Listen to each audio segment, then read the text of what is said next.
Ok. Le webinaire aujourd'hui consacré donc à la pharmacovigilance. Aujourd'hui, c'est Jacques Bétrix qui va intervenir, donc vétérinaire qui est sorti de l'école de Lyon en 2004, qui a fait de la pratique, donc vétérinaire praticien pendant à peu près 15 ans, et puis une activité de veto apicole depuis 2015 avec du mandatement en Drôme, en Ardèche. Il a été aussi répartiteur et investigateur pour l'OMA en région Haut-Rhin. Titulaire du DIE de pathologie apicole depuis 2016. Donc, on était dans la même promo pour passer le DIE et membre aussi de la commission apicole de la SNGTV donc depuis 2017. Donc, de 2013 à 2020, il est membre du groupe de travail médicaments vétérinaires et ensuite du comité de suivi des médicaments vétérinaires de l'ANSES. Et depuis 2020, il est vétérinaire pharmacovigilant à l'ANSES, à l'ANMV, et en charge du coup de l'animation du réseau français de pharmacovigilance vétérinaire. Voilà, pour les présentations de Jacques, notre intervenant. Je te laisse la main. Merci Karine. Bon, ben, bonjour à tous. Eh bien, merci d'être venu à ce webinaire et puis surtout merci de nous avoir invités à parler un petit peu de ce sujet. Un sujet pas forcément très facile puisque du coup, bon, aujourd'hui on va parler de manque d'efficacité de médicaments et puis de pharmacovigilance, qui est pas toujours quelque chose de bien connu. C'est pas forcément le sujet le plus passionnant non plus, mais on va essayer de rendre ça le plus abordable possible. Alors, je vais commencer par vous faire un petit topo, des petites généralités sur le médicament vétérinaire, bon, un peu la façon dont ils sont autorisés, et puis plus spécifiquement sur le médicament en apiculture, faire un petit tour d'horizon des médicaments, puis voir un peu comment ça fonctionne. Je vous présenterai ensuite le réseau de pharmacovigilance, hein, voir un petit peu comment ça fonctionne, à quoi ça sert, et ce qu'on peut en attendre. Et puis on terminera du coup la présentation, bon, qui va durer peut-être une petite heure au total. On terminera sur les données de pharmacovigilance qu'on a aujourd'hui en France en apiculture, ce qu'on peut en tirer, et puis surtout voir un peu voilà, les choses qui sont en œuvre actuellement pour essayer d'améliorer un petit peu ce système. Voilà, j'espère que vous m'entendez tous bien. Alors, Parfait, très bien. je vais voir si ça défile. Voilà, très bien. Donc, on va commencer par des petites généralités sur le médicament vétérinaire et puis le médicament en apiculture, voilà, pour que tout le monde soit bien au clair avec ça. Alors, ce qu'on appelle médicament vétérinaire, hein, au sens réglementaire, bah, c'est tout ce qu'on va utiliser, toute substance en fait qui va être utilisée pour ses propriétés, soit curatives, soit préventives pour des maladies animales. Et donc toute substance qui peut être utilisée, soit aussi pour restaurer, corriger des fonctions physiologiques chez un animal, toute substance qui a une action pharmacologique, éventuellement sur le système immunitaire ou métabolique, ou qui est utilisée pour le diagnostic médical ou pour l'euthanasie des animaux. Donc tout ce qui va être utilisé pour ces choses-là, ça va rentrer au niveau réglementaire dans la définition du médicament vétérinaire. Alors, ce médicament vétérinaire, il peut être composé de plein de choses, hein, et généralement, ça va être des substances qui peuvent être soit d'origine humaine ou animale. Quand on dit animal, ça peut être aussi des micro-organismes. Ça peut être aussi des substances chimiques ou des substances naturelles, végétales. Ça rentre aussi dans le médicament vétérinaire du moment que c'est utilisé pour les fonctions que j'ai citées précédemment. Alors, le corollaire de ça, c'est que aujourd'hui, aucun médicament vétérinaire ne peut être mis sur le marché, commercialisé, s'il n'a pas reçu au préalable une autorisation de mise sur le marché qui est délivrée par l'autorité administrative. Donc ça, c'est dans le Code de la santé publique. Alors pour être autorisé, donc un fabricant de médicaments, hein, ce qu'on appelle un industriel ou un titulaire d'AMM, doit fournir un dossier qui est assez complet, qui est assez lourd à produire, qui doit permettre de s'assurer que de fournir tout un gage en fait de qualité, d'efficacité, d'innocuité pour son médicament avant qu'il puisse être autorisé. Alors, bon, je ne veux pas rentrer dans le détail, mais le dossier d'AMM, donc ça se compose de 4 parties. Vous avez une première partie qui est une partie administrative, bah, où vous avez va être écrite là-dedans le projet de RCP, c'est-à-dire le résumé des caractéristiques du produit, c'est en gros la notice du médicament, la façon dont il va être fabriqué, la façon dont il va être contrôlé au niveau de sa fabrication et au niveau de sa commercialisation, le système de pharmacovigilance prévu par le laboratoire, enfin tout un tas de trucs.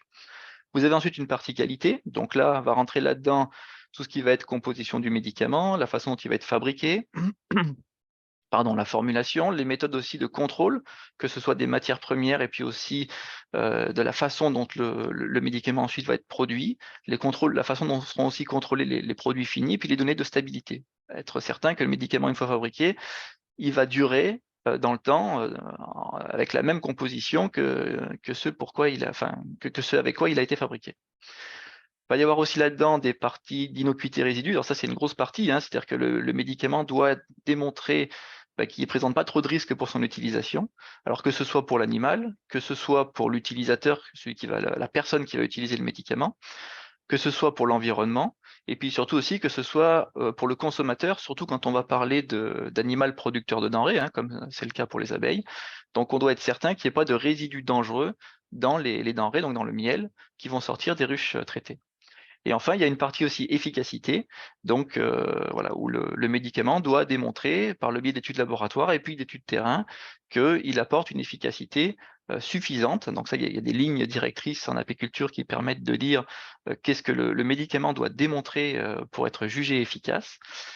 Et puis, il doit y avoir également aussi une partie sur le développement de la résistance, enfin, savoir un peu comment ce risque-là est appréhendé, comment il est géré. Alors le processus d'autorisation, voilà, il peut être un petit peu long. Alors voilà, dans les grandes lignes, hein, donc c'est bien l'industriel qui va proposer un médicament, donc il va déposer un dossier d'AMM. Ce dossier d'AMM va être évalué par l'autorité compétente. Alors on va voir que ça peut être à plusieurs niveaux selon l'endroit où le médicament va demander son autorisation. Donc cette évaluation, ce processus d'évaluation, il va durer en général 210 jours, avec parfois des listes de questions, des allers-retours entre les autorités et l'industriel, voilà, pour clarifier des fois certains points. Et en fait, ce rapport d'évaluation va...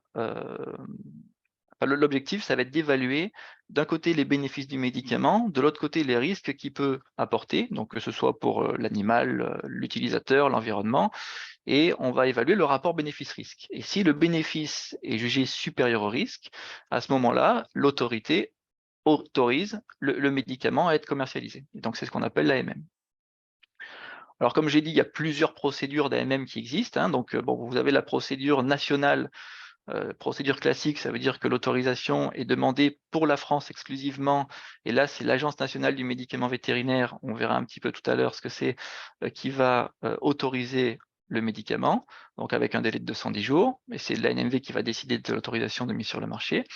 Vous avez deux autres procédures qui sont soit la reconnaissance mutuelle, soit la procédure décentralisée, bon peu importe, mais en gros le principe c'est de demander une autorisation dans plusieurs pays d'Europe. Donc là, selon la procédure, ça peut être plus ou moins long, et c'est aussi la NMV pour la France qui va décider de l'autorisation. Et puis vous avez des procédures dites centralisées. Donc là, la demande d'autorisation se fait à l'Agence européenne du médicament, c'est l'EMA, et là, la décision d'autoriser ou pas est prise par la Commission européenne. Et la particularité de la procédure centralisée, c'est que c'est une autorisation qui est commune à tous les pays de l'Union européenne. Donc, si le médicament est autorisé par cette procédure-là, il est d'office autorisé dans tous les pays d'Europe. Alors, pourquoi une autorisation de mise sur le marché?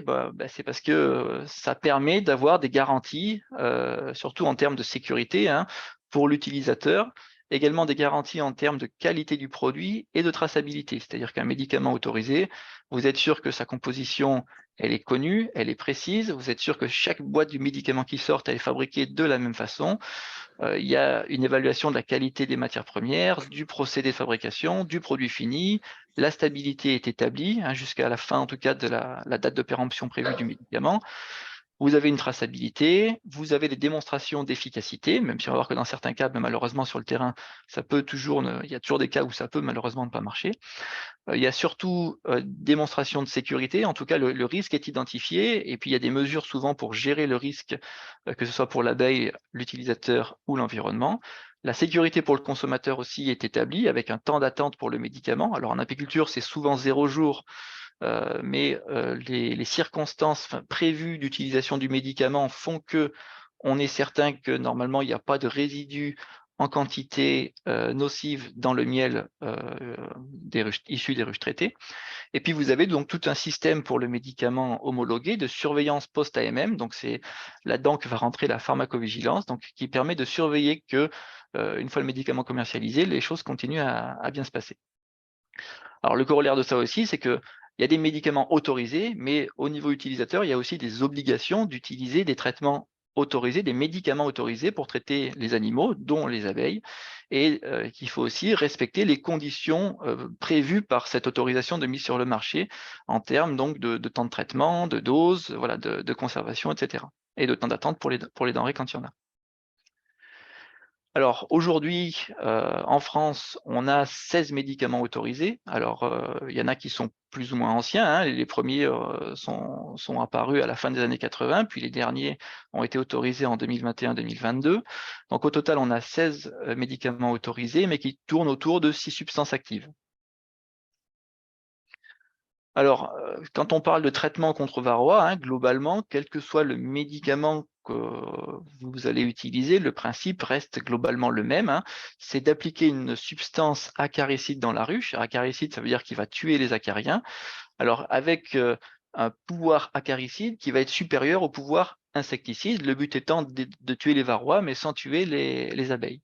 Avec un objectif pour ces médicaments qui va être une réduction de la charge parasitaire après traitement, enfin une fois que le traitement a été appliqué. Donc c'est pas une disparition complète des varroa, hein, qui est recherchée, ça malheureusement c'est pas quelque chose c'est pas un objectif atteignable, mais une réduction de la charge.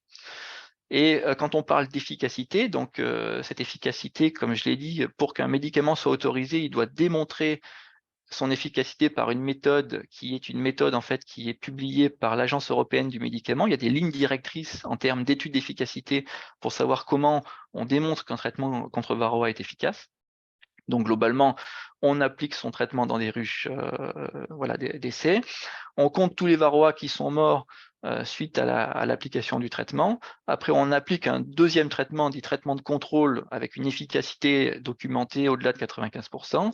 Et on compte les varroas qui meurent avec le traitement de contrôle, et ça nous permet d'avoir une évaluation du nombre global de varroas dans la ruche. Et il faut que la proportion de nombre de varroas morts avec le traitement testé corresponde à plus de 90 à 95% du nombre total de varroas. C'est 90% pour les acaricides jugés, enfin, d'origine naturelle, donc il y a une tolérance d'efficacité qui est un petit peu inférieure, et une efficacité qui doit être au-dessus de 95% pour les acaricides dits de synthèse.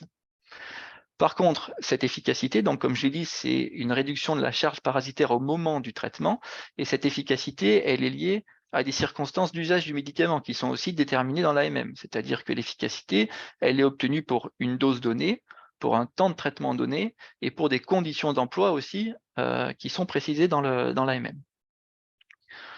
Donc, comme j'ai dit, vous avez deux grandes familles d'acaricides, si on peut dire. Les acaricides de synthèse aujourd'hui, donc en France, sont représentés par des pyrétrinoïdes, donc avec deux molécules voisines qui sont le tofluvalinate et la flumétrine.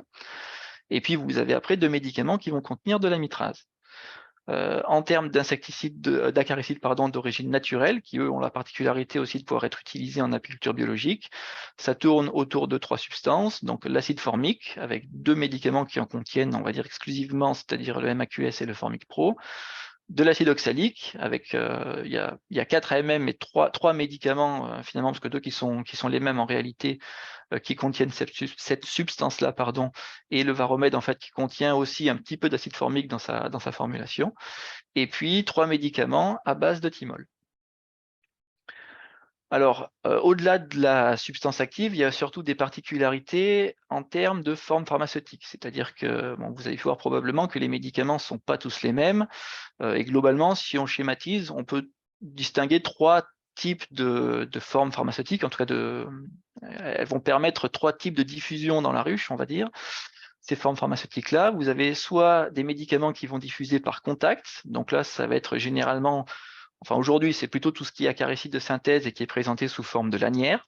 Donc là, ce sont des lanières qu'on applique dans les ruches, hein. La substance active, elle est prise en général dans la matrice polymère plastique de la lanière, donc elle ne s'évapore pas. Et en fait, elle va diffuser par le biais du passage des abeilles sur les lanières qui vont petit à petit emmener de la substance active et puis la diffuser dans la colonie. Donc ça se diffuse par contact, ça met souvent un petit peu de temps à faire effet, et ça va aussi dépendre beaucoup de l'activité de la colonie, du positionnement aussi des lanières. Il faut quand même qu'elles soient au contact des abeilles, et ça peut être aussi sensible à la propolisation, c'est-à-dire que si ces supports sont recouverts de propolis, la diffusion de la substance active, évidemment, elle va se faire beaucoup moins bien. Vous avez des dispositifs aussi qui vont agir par évaporation. Donc là, ça concerne en France des médicaments à base de thymol et d'acide formique.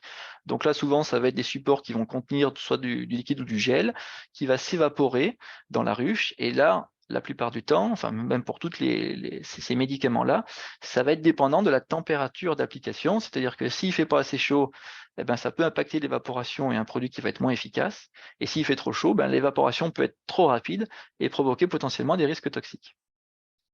Enfin, la dernière catégorie que j'ai appelée diffusion par aspersion ou par vaporisation. Donc là, ça veut dire que le principe, ça va être d'appliquer le produit directement dans l'ensemble de la ruche. Donc là, je rentre là-dedans tout ce qui va être médicament à base d'acide oxalique aujourd'hui en France. Donc où on va faire une application en général unique qui va faire effet assez rapidement, mais par contre qui va être dépendante notamment de la présence de couvain, puisqu'on va le voir encore après, la plupart de ces médicaments ne pénètrent pas dans le couvain operculé, donc tous les varrois qui seront à l'abri du couvain seront généralement pas impactés par le médicament. Alors ce qu'il faut bien comprendre, c'est qu'un médicament ne permet qu'une réduction ponctuelle du taux d'infestation dans la ruche et dans le rucher. C'est-à-dire que vous appliquez votre traitement, vous attendez une mortalité des varrois pendant un temps donné qui va être le temps d'application du traitement, mais ça ne garantit pas une maîtrise globale du varroa sur l'ensemble du rucher et puis sur l'année. C'est-à-dire que la gestion de varroa, elle va aller bien au-delà de la simple application d'un médicament. Ça doit faire intervenir un protocole un peu plus globalisé, avec potentiellement plusieurs traitements dans l'année, des méthodes de gestion qui sont non médicamenteuses. Et puis ce protocole de gestion du varroa, il ne va pas être le même pour tous les ruchers, il va être adapté en fonction de nombreux facteurs, la pression d'infestation de parasites évidemment, la santé des colonies, la présence du couvain, la persistance du couvain, l'environnement, les températures, enfin plein de choses. Ce qu'on peut aussi remarquer sur les médicaments aujourd'hui donc autorisés, on peut aussi les dichotomiser sous deux grandes catégories en termes de type d'action. Alors là aussi, ça n'engage que moi, mais globalement, vous avez des traitements d'action lente. Donc là encore, ça va être plutôt ce qui va être sous forme de lanière, et ça va être aussi le cas des traitements à base de thymol, c'est-à-dire que c'est des médicaments qui vont devoir être laissés en place ou répétés pendant plusieurs semaines pour atteindre les fameux 95 ou 90% d'efficacité. Et vous avez les traitements d'action rapide qui, eux, vont faire effet en quelques jours. Donc là, ça va être typiquement les applications soit d'acide formique ou d'acide oxalique. Mais pour avoir leur fameux 90% d'efficacité, on va devoir s'accommoder de certaines restrictions d'usage, comme la température pour les produits qui s'évaporent ou l'absence de couvain pour les médicaments à base d'acide oxalique. Voilà, c'est-à-dire que si on déroge soit au temps de traitement nécessaire ou aux restrictions d'usage, évidemment, on ne peut plus prétendre forcément à avoir l'efficacité escomptée. Et donc là, oui, quel que soit le médicament, il y a quand même cette problématique du couvain qui est à prendre en compte. C'est quand même la chose qui, a priori, a un impact majeur sur l'efficacité des médicaments. C'est que ce couvain operculé dans lequel le varroa se multiplie et donc dans lequel une grande proportion des parasites se trouve est bien protégé sous l'opercule de cire, et donc la plupart des médicaments ne vont pas diffuser à l'intérieur et donc ne seront pas actifs sur les varroas qui sont présents dans le couvain. Alors, c'est pas vrai pour tous les médicaments. Pour les médicaments à base d'acide formique, on a quand même une pénétration à l'intérieur du couvain. Mais malgré tout, voilà, cette présence de couvain va avoir un impact négatif sur l'efficacité du traitement, et cette présence de couvain va être en général compensée soit par l'application prolongée du traitement. Donc c'est typiquement ce qu'on a quand on applique les lanières, on les applique pendant plusieurs semaines, parce qu'il faut attendre qu'à chaque fois les opercules s'ouvrent, que les nouvelles abeilles naissent, que les varroas se libèrent pour qu'ils puissent rentrer en contact avec l'acaricide. C'est pour ça que ces médicaments-là ont des besoins d'application prolongée. Ça peut être aussi compensé par des applications répétées. Bon, bah, ça, par exemple, ça va être Varomède, qui va nécessiter, pendant les périodes où il y a du couvain, de faire plusieurs applications de médicaments. Donc ça aussi, ça permet de remettre la caricide en contact avec les varroas qui sont libérés au fur et à mesure que les abeilles naissent. Ou alors, la dernière restriction, c'est que le produit est restreint à un usage en l'absence de couvain. Voilà, parce que dès qu'il y a du couvain, ça ne marche plus assez et on n'arrive pas à avoir les fameux 90-95% d'efficacité. Voilà, donc le petit tour d'horizon des médicaments. Donc, je pense que si vous avez des questions, on verra ça à la fin de la présentation. Je vais vous présenter un petit peu maintenant donc, la pharmacovigilance vétérinaire, voir un petit peu comment ça s'organise et puis à quoi ça sert. Donc, d'abord quelques notions sur les acteurs, en tout cas les institutions publiques que vous pouvez être mené à rencontrer en termes de médicaments ou de pharmacovigilance. Donc, bon, d'abord l'entité à laquelle vous avez déjà dû avoir peut-être affaire, c'est l'ANSES. Donc l'ANSES, c'est l'Agence nationale de sécurité sanitaire de l'alimentation, de l'environnement et du travail. Donc c'est une grosse organisation sanitaire nationale, donc qui s'occupe de tout un tas de sujets. Et dans l'ANSES, vous avez une petite agence dans l'agence qui s'appelle l'Agence nationale du médicament vétérinaire, donc l'ANMV. Donc l'ANMV fait partie de l'ANSES. Alors, cette Agence nationale du médicament vétérinaire, c'est en France l'autorité compétente pour tout ce qui va être médicament vétérinaire. C'est-à-dire que c'est l'organisme qui délivre les autorisations de mise sur le marché, donc qui évalue les dossiers d'AMM puis qui décide ou pas d'octroyer l'autorisation. C'est aussi du coup l'organisation qui s'occupe de surveiller les médicaments une fois qu'ils sont sur le marché, que ce soit en termes de contrôle, que ce soit en termes de suivi des effets indésirables, donc ça c'est la fameuse pharmacovigilance, que ce soit en termes de publicité et tout ce genre de choses. C'est aussi l'Agence du médicament qui assure tout ce qui va être contrôle des établissements et donc inspection également, c'est-à-dire que les laboratoires pharmaceutiques et puis les distributeurs de médicaments sont aussi régulièrement inspectés pour s'assurer que tout ce qu'ils ont établi dans leur dossier d'AMM soit respecté. Et donc, elle représente aussi la France auprès des institutions européennes du médicament vétérinaire. Alors, l'institution européenne, justement, donc ça, c'est l'Agence du médicament vétérinaire, donc l'EMA. Donc ça, c'est l'agence du médicament au niveau Europe. Donc cette agence du médicament, donc on a vu qu'elle avait aussi un rôle dans l'évaluation des dossiers d'AMM en procédure ce qu'on appelle centralisée, donc européenne. C'est aussi l'agence du médicament qui s'occupe en fait d'harmoniser les méthodes de travail en termes d'évaluation pour toutes les agences nationales. Donc il y a tout un tas de groupes de travail à l'EMA qui permettent d'harmoniser les pratiques, qui permettent de rédiger aussi des lignes directrices sur lesquels ensuite les autorités nationales et les laboratoires pharmaceutiques aussi s'appuient pour l'établissement des dossiers d'AMM et puis pour le suivi des médicaments. Et elle organise également des formations, des ateliers, ce genre de choses. Il y a aussi un réseau d'information qui est géré par l'Agence européenne du médicament entre les autorités compétentes. Ça permet de pouvoir diffuser des alertes, notamment en pharmacovigilance, ou des échanges d'informations quand il y a besoin d'avoir des données dans d'autres pays pour pouvoir se comparer aussi entre nous. C'est l'Agence européenne du médicament qui va gérer la base de données européenne. Donc ça, je vous la présenterai après, mais vous avez donc une base de données qui est accessible aussi avec un portail d'accès public pour avoir une information sur toutes les déclarations de pharmacovigilance qui sont faites pour les médicaments autorisés en Europe. Et c'est également l'Agence européenne du médicament qui va gérer tout ce qui est processus de détection de signal et de suivi des signaux. Ça aussi, je vous en parlerai un petit peu après. Donc la pharmacovigilance dans la vie du médicament, donc là je vous ai fait un petit schéma, je ne vais pas rentrer dans les détails, mais globalement la pharmacovigilance, ça arrive, donc ça commence à rentrer en activité à partir du moment où le médicament est commercialisé. Donc bon, c'est sûr que la conception d'un médicament entre le moment où il commence à y avoir une idée entre guillemets de principe actif intéressant et puis un médicament qui est commercialisé, ça peut prendre du temps. Généralement c'est 8 à 10 ans, voire même 12 ans. Donc il y a tout un tas d'étapes à passer.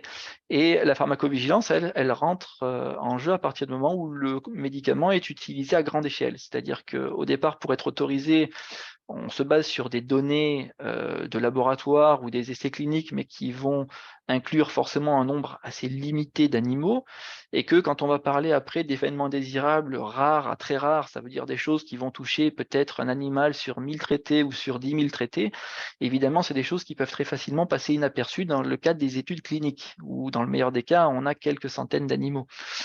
Donc, ça permet de pouvoir surveiller ce qui se passe à grande échelle et, si nécessaire, de modifier un petit peu la façon dont le médicament doit être utilisé en fonction de ce qui émerge sur le terrain.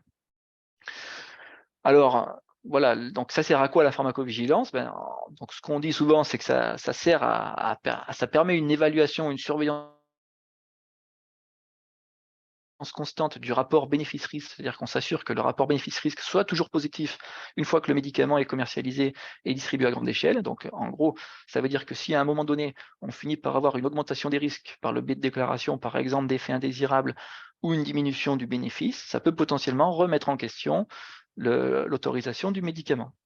Bon, c'est quand même assez rare, hein. La plupart du temps, quand même, le boulot est bien fait en amont et ça se passe assez bien sur le terrain. Ce qui arrive le plus souvent, par contre, c'est qu'on peut, par le biais de la surveillance des événements indésirables, enrichir ou modifier les RCP des médicaments, hein. Donc, les RCP, pour schématiser, c'est les documents d'accompagnement du médicament. Quelque part, c'est la notice.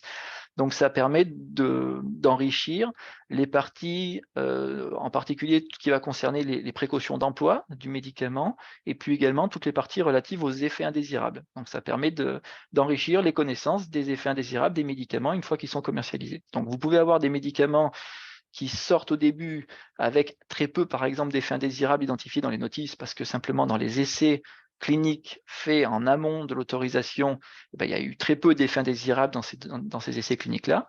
Et puis on se rend compte parfois qu'une fois que le médicament est utilisé à grande échelle et dans des conditions qui ne sont pas forcément les conditions d'une étude clinique, hein, c'est-à-dire que les animaux sont différents, il peut y avoir des mélanges avec d'autres médicaments, enfin voilà, des classes d'âge aussi qui vont être différentes. On peut avoir des choses qui émergent et donc vous pouvez voir dans la notice d'un médicament, au fur et à mesure de sa vie, des effets indésirables qui apparaissent et c'est en général par le biais de la pharmacovigilance que ces effets indésirables sont identifiés. Et c'est pareil pour les conditions d'emploi. D'autres actions qui sont liées à cette pharmacovigilance, ce sont souvent des actions de communication ou d'information qui peuvent être mises en place soit par les laboratoires qui gèrent le médicament, enfin qui le commercialisent, soit par les autorités compétentes, donc ce qui peut être européenne ou nationale, donc des actions de communication, d'information dans les revues ou dans des communiqués de presse, donc en France souvent dans les communiqués de presse ANSES, des informations vis-à-vis des prescripteurs, vis-à-vis des utilisateurs pour informer sur un risque potentiel ou sur une précaution particulière d'usage pour un médicament donné. Alors, qu'est-ce qui rentre dans le périmètre de cette pharmacovigilance? Donc, à la base, c'est pour surveiller les effets indésirables qui sont liés aux médicaments vétérinaires. Donc, alors, par rapport aux médicaments vétérinaires, on va surveiller tous les effets indésirables, hein, c'est-à-dire ceux qui émergent sur les animaux, mais également ceux qui sont susceptibles d'être observés chez l'humain, c'est-à-dire les personnes qui utilisent ou qui rentrent en contact avec un médicament vétérinaire. Donc, tout ça, ça rentre dans le champ de la pharmacovigilance vétérinaire. On surveille également tout ce qui va être effet indésirable des médicaments humains utilisés. Alors, dans le cadre de la cascade, ça veut dire utilisés chez l'animal pour traiter des fois des maladies pour lesquelles il n'y a pas de médicaments vétérinaires. Alors, ce ne sera pas tellement le cas en apiculture, mais dans d'autres filières, ça peut arriver. Et puis, ça permet aussi de recueillir des informations, donc sur les manques d'efficacité, ça on en parlera tout à l'heure, sur la validité des temps d'attente aussi, ça veut dire qu'on peut avoir potentiellement dans certaines circonstances des médicaments qui sont utilisés conformément à leurs AMM, mais quand même des problématiques de résidus qui émergent, donc dans certains cas ça pourrait arriver, donc ça rentre dans le champ de surveillance de la pharmacovigilance. Tout ce qui va être aussi risque environnemental, lié à l'utilisation du médicament, et puis aussi tout ce qui va être problématique de transmission d'agents infectieux, donc ça va plutôt concerner des vaccins, et donc pas tellement, en tout cas encore aujourd'hui, la filière apicole. Là, je vous ai fait un petit schéma du circuit de déclaration. Bon, globalement, ce qu'il faut savoir, c'est que tout le monde peut déclarer, hein, tout utilisateur du médicament. Donc, dès qu'il y a un événement indésirable, alors j'ai marqué effet indésirable, mais ça peut être tout à fait aussi un manque d'efficacité. Alors, la déclaration peut être faite par l'éleveur, donc l'apiculteur en l'occurrence, un technicien ou un propriétaire d'animal de compagnie aussi. Il peut faire la déclaration directement, ou il peut passer aussi par un vétérinaire, hein, qui a aussi souvent une bonne compétence pour pouvoir faire une déclaration correcte en termes de description des signes cliniques et ce genre de choses. Donc, pour information, c'est vrai que nous, c'est beaucoup les vétérinaires qui nous font les déclarations, hein. Aujourd'hui, toute espèce confondue, c'est plus de 90% des déclarations de pharmacovigilance qui remontent par le réseau des vétérinaires praticiens. Et puis, on a des déclarations aussi qui remontent parfois par les pharmaciens, les médecins quand c'est pour des cas humains, quoi, hein, des personnes qui auraient des réactions sur l'utilisation d'un médicament vétérinaire. Donc, la déclaration peut être faite donc, à 3 entités que je détaille un peu après, donc soit au laboratoire qui gère l'AMM, qui commercialise le médicament, bien sûr. Donc, lui, il a une obligation aussi réglementaire à gérer et à transmettre ces cas de pharmacovigilance et puis à les analyser. La déclaration peut être faite directement à l'Agence nationale du médicament vétérinaire, je vous dirai comment juste après, et elle peut être faite aussi au Centre de pharmacovigilance vétérinaire de Lyon, qui a une convention avec l'ANSES pour pouvoir recueillir et traiter les déclarations de pharmacovigilance. Alors, une fois que ces déclarations sont effectuées, elles sont après compilées dans des bases de données, et vous avez aujourd'hui, donc en tout cas pour la France, on est concerné par 2 bases, une base de données nationale de pharmacovigilance qui est gérée par l'ANSES, et une base de données européenne qui est gérée par l'EMA, et donc elle qui va compiler à la fois les cas recensés en France, mais également les cas recensés, alors en fait partout dans le monde en réalité, mais pour des médicaments autorisés dans au moins un pays en Europe.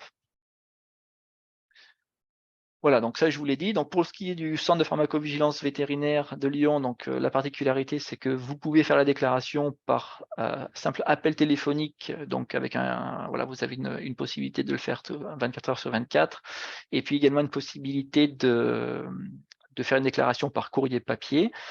La déclaration à l'ANSES se fera par le biais d'un portail de télédéclaration que je vais vous montrer juste après. Et puis après, le laboratoire, vous pouvez le contacter aussi voilà, par tout moyen possible. Donc, site internet, téléphone, des fois réseaux sociaux aussi, ça dépend du labo. Alors, la déclaration, elle va passer par l'établissement d'un formulaire de déclaration. Donc, ça peut paraître un petit peu rébarbatif comme ça, mais ça se remplit quand même assez facilement. Et surtout, ça contient en fait toutes les informations qui sont nécessaires à l'enregistrement d'une déclaration. C'est-à-dire qu'on a besoin d'avoir un minimum d'informations pour pouvoir enregistrer le cas en tant que déclaration de pharmacovigilance. Ça permet aussi surtout d'avoir les informations nécessaires à l'analyse du cas, il faut qu'il puisse être exploité, et on va voir qu'après l'exploitation elle va surtout se faire au niveau collectif, hein, c'est-à-dire c'est la masse des cas déclarés qui va permettre d'identifier des choses, et donc il faut que ces cas du coup ils arrivent avec des informations un petit peu similaires en termes de type d'information. C'est pour ça que c'est bien de garder cette trame de formulaire de déclaration, voilà, pour que tous les cas puissent être après comparés entre eux. Alors, vous avez différents formulaires qui existent, hein. Tout est disponible sur le site de l'ANSES, dont je vous ai mis les adresses ici, et sur le site du CPVL. Vous avez 2 formats de déclaration que vous pourrez retrouver sur le site. Un format qui est plutôt adapté aux médecines individuelles, donc ça c'est plutôt quand on n'a pas beaucoup d'animaux, c'est plutôt fait pour les animaux de compagnie généralement. Et vous avez des formats adaptés pour les médecines collectives, donc voilà, c'est pour ce qui va être médecine de troupeau. Et donc voilà, les ruchers un peu importants, ça va plutôt rentrer dans cette catégorie-là. Quand vous allez faire votre déclaration donc, à l'ANSES directement, comme je vous l'ai dit, ça passe par un portail de télédéclaration. Ce portail de télédéclaration, donc, je vous ai mis l'adresse ici, donc ça reprend globalement les mêmes informations que dans le formulaire papier, mais sauf que tout se remplit en ligne, il n'y a pas besoin d'imprimer et d'envoyer. C'est assez pratique. Je vous ai mis en dessous aussi, enfin l'ANSES a établi une petite vidéo tutoriel pour l'utilisation de ce site de télédéclaration, voilà, qui dure quelques minutes, mais qui reprend en fait dans les grandes lignes la façon dont ça fonctionne. Donc ça peut être un moyen un peu facile de découvrir assez facilement le fonctionnement de ce site de télédéclaration. Voilà, il y a qu'à taguer le petit QR code là sur la diapo, puis ça vous renverra directement sur la vidéo. Voilà, alors ce site de télédéclaration, bon, il présente aussi quelques avantages, on va dire, techniques, hein, en tout cas de faciliter les déclarations. La première chose, c'est qu'il vous donne accès à un tableau de bord, c'est-à-dire c'est quelque chose qui vous permet d'enregistrer, donc vous avez un petit dossier à vous sur le portail, donc il n'y a que vous qui avez accès, hein, c'est pas du tout repris ni pour vous envoyer de la pub ni quoi que ce soit, c'est purement pour l'ANSES. Donc ça reprend en fait vos coordonnées et ça vous permet d'enregistrer toutes les déclarations que vous avez effectuées. Donc ça peut être intéressant quand on en a fait plusieurs parce que ça permet de se rappeler des dernières déclarations effectuées.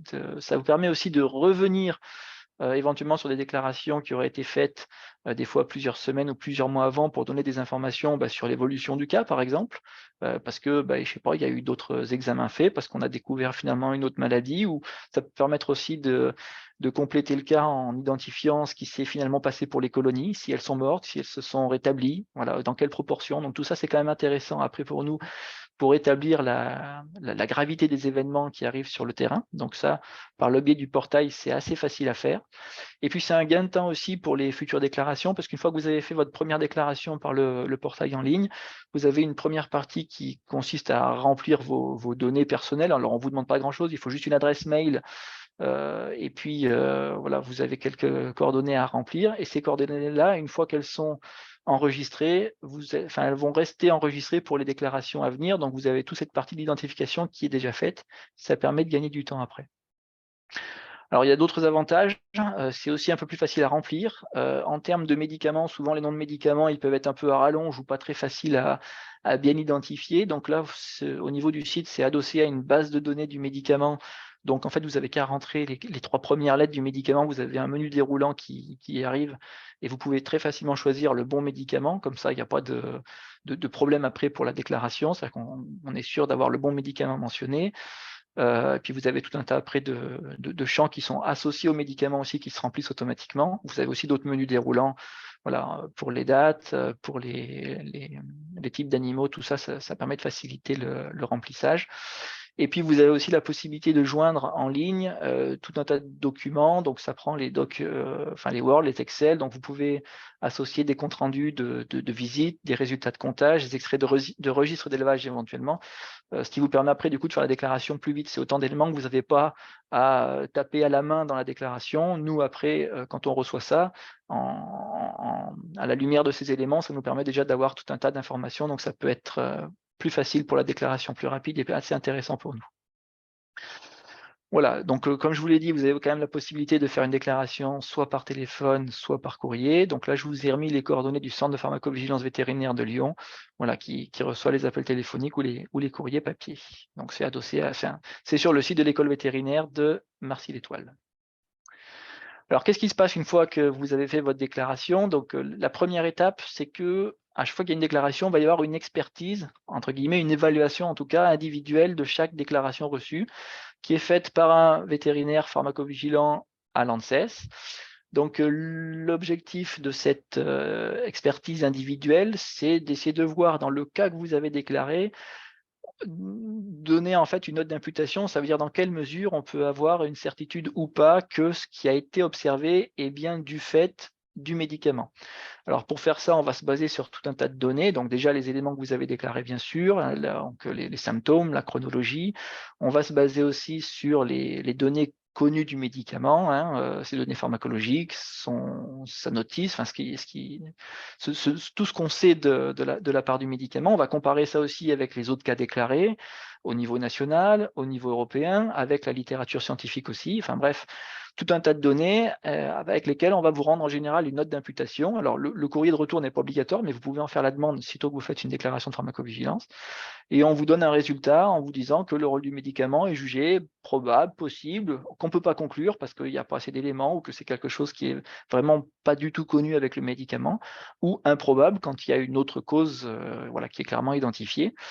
Alors, tout ça, c'est bien, c'est vraiment dans un souci de transparence et puis de vous dire, quand nous donner une opinion très objective voilà, sur le rôle du médicament à la lumière de ce que vous avez déclaré, hein, parce qu'évidemment, on ne peut pas aller plus loin que ce que vous avez mis sur la déclaration de pharmacovigilance. Alors, s'il n'y a pas beaucoup d'éléments dans la déclaration, malheureusement, souvent, on ne peut pas en conclure grand-chose.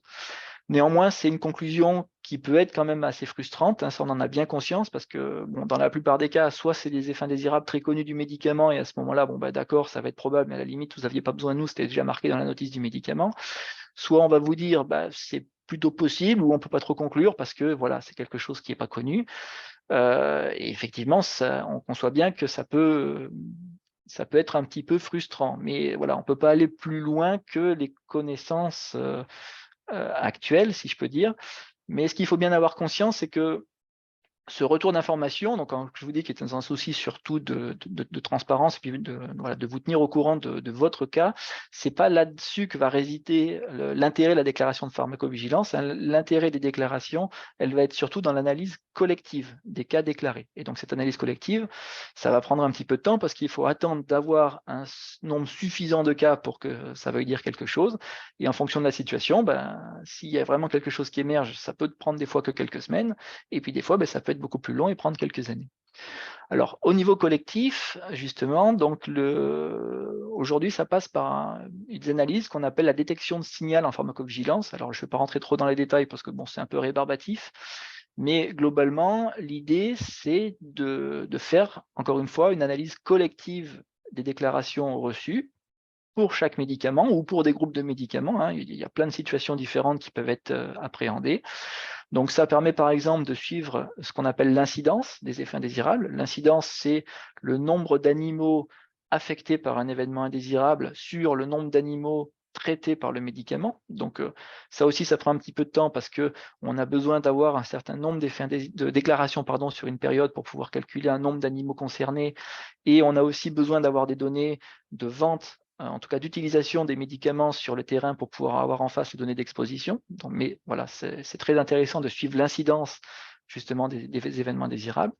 On a d'autres outils statistiques d'analyse des bases de données qui se passent de l'incidence. Donc là, c'est plutôt ce qu'on appelle des odds ratios, c'est plutôt on va essayer d'identifier des associations statistiques particulières entre des médicaments et des événements indésirables par rapport à l'ensemble des médicaments et l'ensemble des événements indésirables dans les bases de données. Bon, c'est de la stat, hein, mais ça permet d'identifier aussi des signaux. Et puis, on va aussi regarder en fonction des éléments qui sont simplement mentionnés dans les cas déclarés, si on a des situations qui reviennent régulièrement, voilà, s'il y a des choses qui peuvent alerter sur une problématique particulière, parfois simplement en termes d'usage du médicament, avec une situation sur le terrain où on se rend compte que finalement, cette situation-là qui n'était pas prévue toujours dans l'AMM du médicament pose problème. Donc on fait cette détection de signal. Donc voilà, je vous l'ai mis à l'écran, mais ce qu'on appelle signal, donc c'est soit un nouvel événement indésirable, donc quelque chose qui n'était pas prévu dans la notice du médicament, ou alors ça peut être aussi un nouvel aspect d'un événement indésirable connu, c'est-à-dire que l'événement indésirable était déjà dans la notice, il était déjà prévu, mais soit il est plus fréquent que d'habitude, soit il va toucher des animaux en particulier, enfin tout nouvel aspect peut rentrer dans le cadre de cette détection de signal. Alors, une fois qu'un signal a été établi, donc ça c'est une chose, après il faut déjà le valider. Alors souvent, par le biais des données de pharmacovigilance, on n'aura quand même souvent pas d'éléments, on va dire, suffisamment, des preuves suffisamment solides pour pouvoir attester que c'est vraiment un problème lié au médicament, mais même dans ce cadre-là, ça peut permettre après de demander au titulaire d'AMM ou de mettre en place des études complémentaires, c'est ce qu'on appelle les études pharmaco-épidémiologiques par exemple, ou des essais post-AMM, voilà, pour pouvoir établir si voilà, il y a vraiment une relation entre le traitement et puis l'événement indésirable. Et une fois que tout ça après est établi, il va falloir aussi réfléchir aux mesures à prendre, parce qu'en fonction de l'événement indésirable, c'est pas toujours la même chose. La solution, on va dire, idéale n'est pas toujours la même. Et donc là aussi, ça prend encore un petit peu de temps derrière pour avoir les mesures qui s'en suivent. Donc, il ne faut pas se décourager. Tout ça pour vous dire que ça peut prendre du temps. Et même si quand vous faites une déclaration, vous recevez un retour courrier qui vous dit que finalement, on ne peut pas vraiment conclure sur votre cas à vous, il ne faut pas penser que la déclaration, du coup, est mise sous le tapis ou jetée à la poubelle. Elle va être prise en compte, elle va être enregistrée dans les bases de données et elle va servir après à l'analyse l'analyse collective de ces cas. Alors, une particularité par contre dans la surveillance donc des manques d'efficacité de médicaments, puisque ça c'était le sujet qui m'amène aujourd'hui. Alors, c'est un petit peu différent en termes d'analyse des effets indésirables, puisque là, on n'est pas dans la détection d'un nouvel événement indésirable, dans la mesure où un manque d'efficacité, par définition, ça peut arriver avec n'importe quel médicament, hein, quelle que soit la filière, quelle que soit l'espèce. Hein, il n'y a pas de médicament qui soit efficace à 100%. Il y a toujours des situations sur le terrain qui peuvent faire qu'un médicament ne va pas marcher comme attendu. Mais il y a quand même un intérêt majeur parce que ça permet de surveiller l'évolution des cas. Hein, c'est la même chose que ce que je vous disais tout à l'heure au sujet de l'incidence. Ça peut permettre, par exemple, d'identifier d'éventuels phénomènes de résistance. Alors souvent, ce n'est pas la pharmacovigilance qui va permettre de dire si c'est de la résistance ou autre chose, mais ça va être déjà un premier signal qui va permettre de dire qu'il se passe quelque chose. Ça peut permettre aussi de détecter parfois des défauts de qualité d'un médicament. Alors ça, c'est très rare parce que le médicament est déjà hyper contrôlé en amont dans sa production et en amont de sa commercialisation. Mais ça peut arriver quand même parfois. Donc quand on a une augmentation de cas d'efficacité qui concerne toujours un même lot de médicaments sur une période très courte, ça peut éventuellement permettre d'identifier aussi des problèmes comme ça. Alors, l'intérêt aussi de la surveillance du manque d'efficacité, c'est de surveiller aussi, d'identifier les circonstances dans lesquelles parfois les manques d'efficacité surviennent. Et ça, c'est particulièrement important en apiculture parce que voilà, les circonstances d'usage du médicament sont très variables, plus encore que dans les autres filières animales, hein, puisque là, on a des modalités d'administration et de diffusion des médicaments qui vont être fortement, enfin plus facilement impactés en tout cas par les conditions dans lesquelles on applique le médicament dans la ruche. Et puis, sur du plus long terme encore, hein, ça peut permettre de faire aussi évoluer les critères d'évaluation des médicaments. Alors, les lignes directrices qui sont établies par l'Agence européenne voilà, sur les critères d'efficacité, voilà, par exemple, pour varroa en apiculture, ça pourrait aussi être réévalué sur la base voilà, des remontées terrain au bout d'un moment. Alors, une chose aussi qu'il faut bien comprendre aussi en termes de surveillance de manque d'efficacité, un manque d'efficacité ne peut s'évaluer que par rapport à l'indication officielle du médicament, hein. Ça veut dire qu'on ne peut pas attendre d'un médicament qui fasse autre chose que ce pourquoi il a été prévu au départ, que ce pourquoi il a été autorisé. Et évidemment, on ne peut pas non plus attendre une efficacité si le médicament n'est pas utilisé dans les conditions prévues par son AMM, donc notamment en termes de dose et de temps de traitement. Voilà, donc quelques données de pharmacovigilance pour la filière, voilà, pour continuer. Alors, là, je vous ai fait un petit bilan des déclarations qui sont reçues en France et j'ai pris la période 2017-2022, ce qui fait une période de 6 ans. Et pour vous donner un ordre d'idée, donc ça, c'est ce qu'on reçoit donc à l'agence du médicament. Donc, c'est la quantité totale des déclarations de pharmacovigilance qui sont enregistrées dans notre base de données nationale. Donc, des choses qui nous sont déclarées soit directement à l'agence, soit au centre de pharmacovigilance vétérinaire de Lyon, ou aussi qui transitent par le biais des laboratoires titulaires de médicaments. Donc, au total, sur cette période de 6 ans, pour vous donner un ordre d'idée, on a un peu plus de 25 000 déclarations de pharmacovigilance, toutes espèces confondues. Donc, voilà, on reçoit quand même pas mal de cas. Pour ce qui concerne l'abeille, ça représente un peu moins de 1% des déclarations de pharmacovigilance sur la période. Et si j'avais pris les chiffres d'année en année, on est à peu près sur les mêmes proportions. Donc sur cette période-là, donc 2017-2022, ça nous fait un total de 245 déclarations de pharmacovigilance qui ont concerné l'abeille, donc qui ont été enregistrées en France. Si on regarde un petit peu la répartition de ces déclarations par type d'événement, donc effectivement en apiculture, on a une grosse majorité de déclarations de manque d'efficacité de médicaments, puisqu'on a 228 sur 245 cas qui sont des défauts d'efficacité déclarés. 6 cas qui sont liés à des problématiques de résidus dans le miel et 14 cas d'événements indésirables sur les abeilles. Donc, ce qui fait globalement pour une période de 6 ans assez peu de problématiques, en tout cas d'effets indésirables déclarés tout au moins voilà, dans la filière. Donc, plutôt des cas de manque d'efficacité, effectivement. Alors là, j'ai repris les cas uniquement de manque d'efficacité. Voilà, je vous ai refait un petit graphique là pour vous donner l'évolution des cas déclarés sur les 6 dernières années. Donc là encore, pour vous donner un ordre d'idée de ce qui est déclaré en France. Donc, on a classiquement entre 25 et 35 déclarations de manque d'efficacité qui sont rapportées en France chaque année. Donc, bon, là, je me suis arrêté à 2017, mais si on prend les déclarations des années d'avant, on est à peu près sur les mêmes chiffres. On a quand même 2 années où on a eu un petit peu plus de cas. Enfin, on a quand même une augmentation qui ont été pour nous assez significative, même si ça reste quand même un nombre de cas global assez limité hein, par rapport au nombre de ruches traitées ou voilà, au nombre de ruchers en tout cas sur la France. En 2019, donc, on était monté à 50, un peu plus de 50 cas. Et en 2022 aussi, on a une année avec pas mal de déclarations, donc avec presque 60 cas déclarés. À savoir que depuis 2019, on a eu aussi une augmentation des déclarations qui sont survenues via le réseau de surveillance OMAA. Voilà, c'est quelque chose qu'on a observé. On a eu pas mal de déclarations sur ces années-là qui ont été consécutives à ce réseau par les vétérinaires en fait qui étaient intégrés dans ce réseau OMAA, alors qu'auparavant les déclarations étaient plutôt issues des essais d'efficacité qui provenaient, qui étaient réalisés annuellement par l'AFNOSAD. Pas uniquement bien sûr, mais ça représentait une certaine proportion des cas déclarés. Voilà, alors là, je vous ai représenté l'évolution non plus en nombre de cas, mais en nombre de ruches cette fois concernées. Donc, le nombre de ruches affectées dans les cas déclarés est visualisable sur la courbe verte.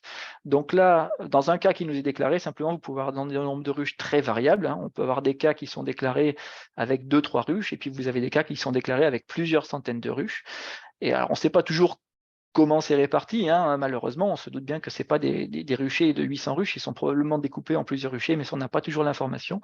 Mais dans ce qui nous est mentionné, voilà, on sait parfois qu'on a plusieurs centaines de ruches dans un cas qui sont a priori concernés par le manque d'efficacité. Donc si on regarde, j'ai fait un total en fait des nombres de ruches affectées par an.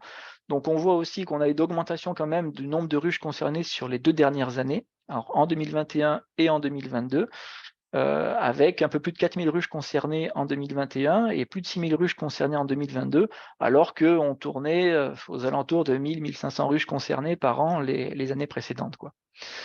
Alors, pourquoi une telle augmentation? Il y a eu plus de cas quand même en 2022, mais pas non plus une explosion. On tourne quand même autour des 50 cas, ce qui est a priori pas non plus énorme en termes de nombre de cas, même si c'est difficile d'avoir une référence, on va dire, fiable.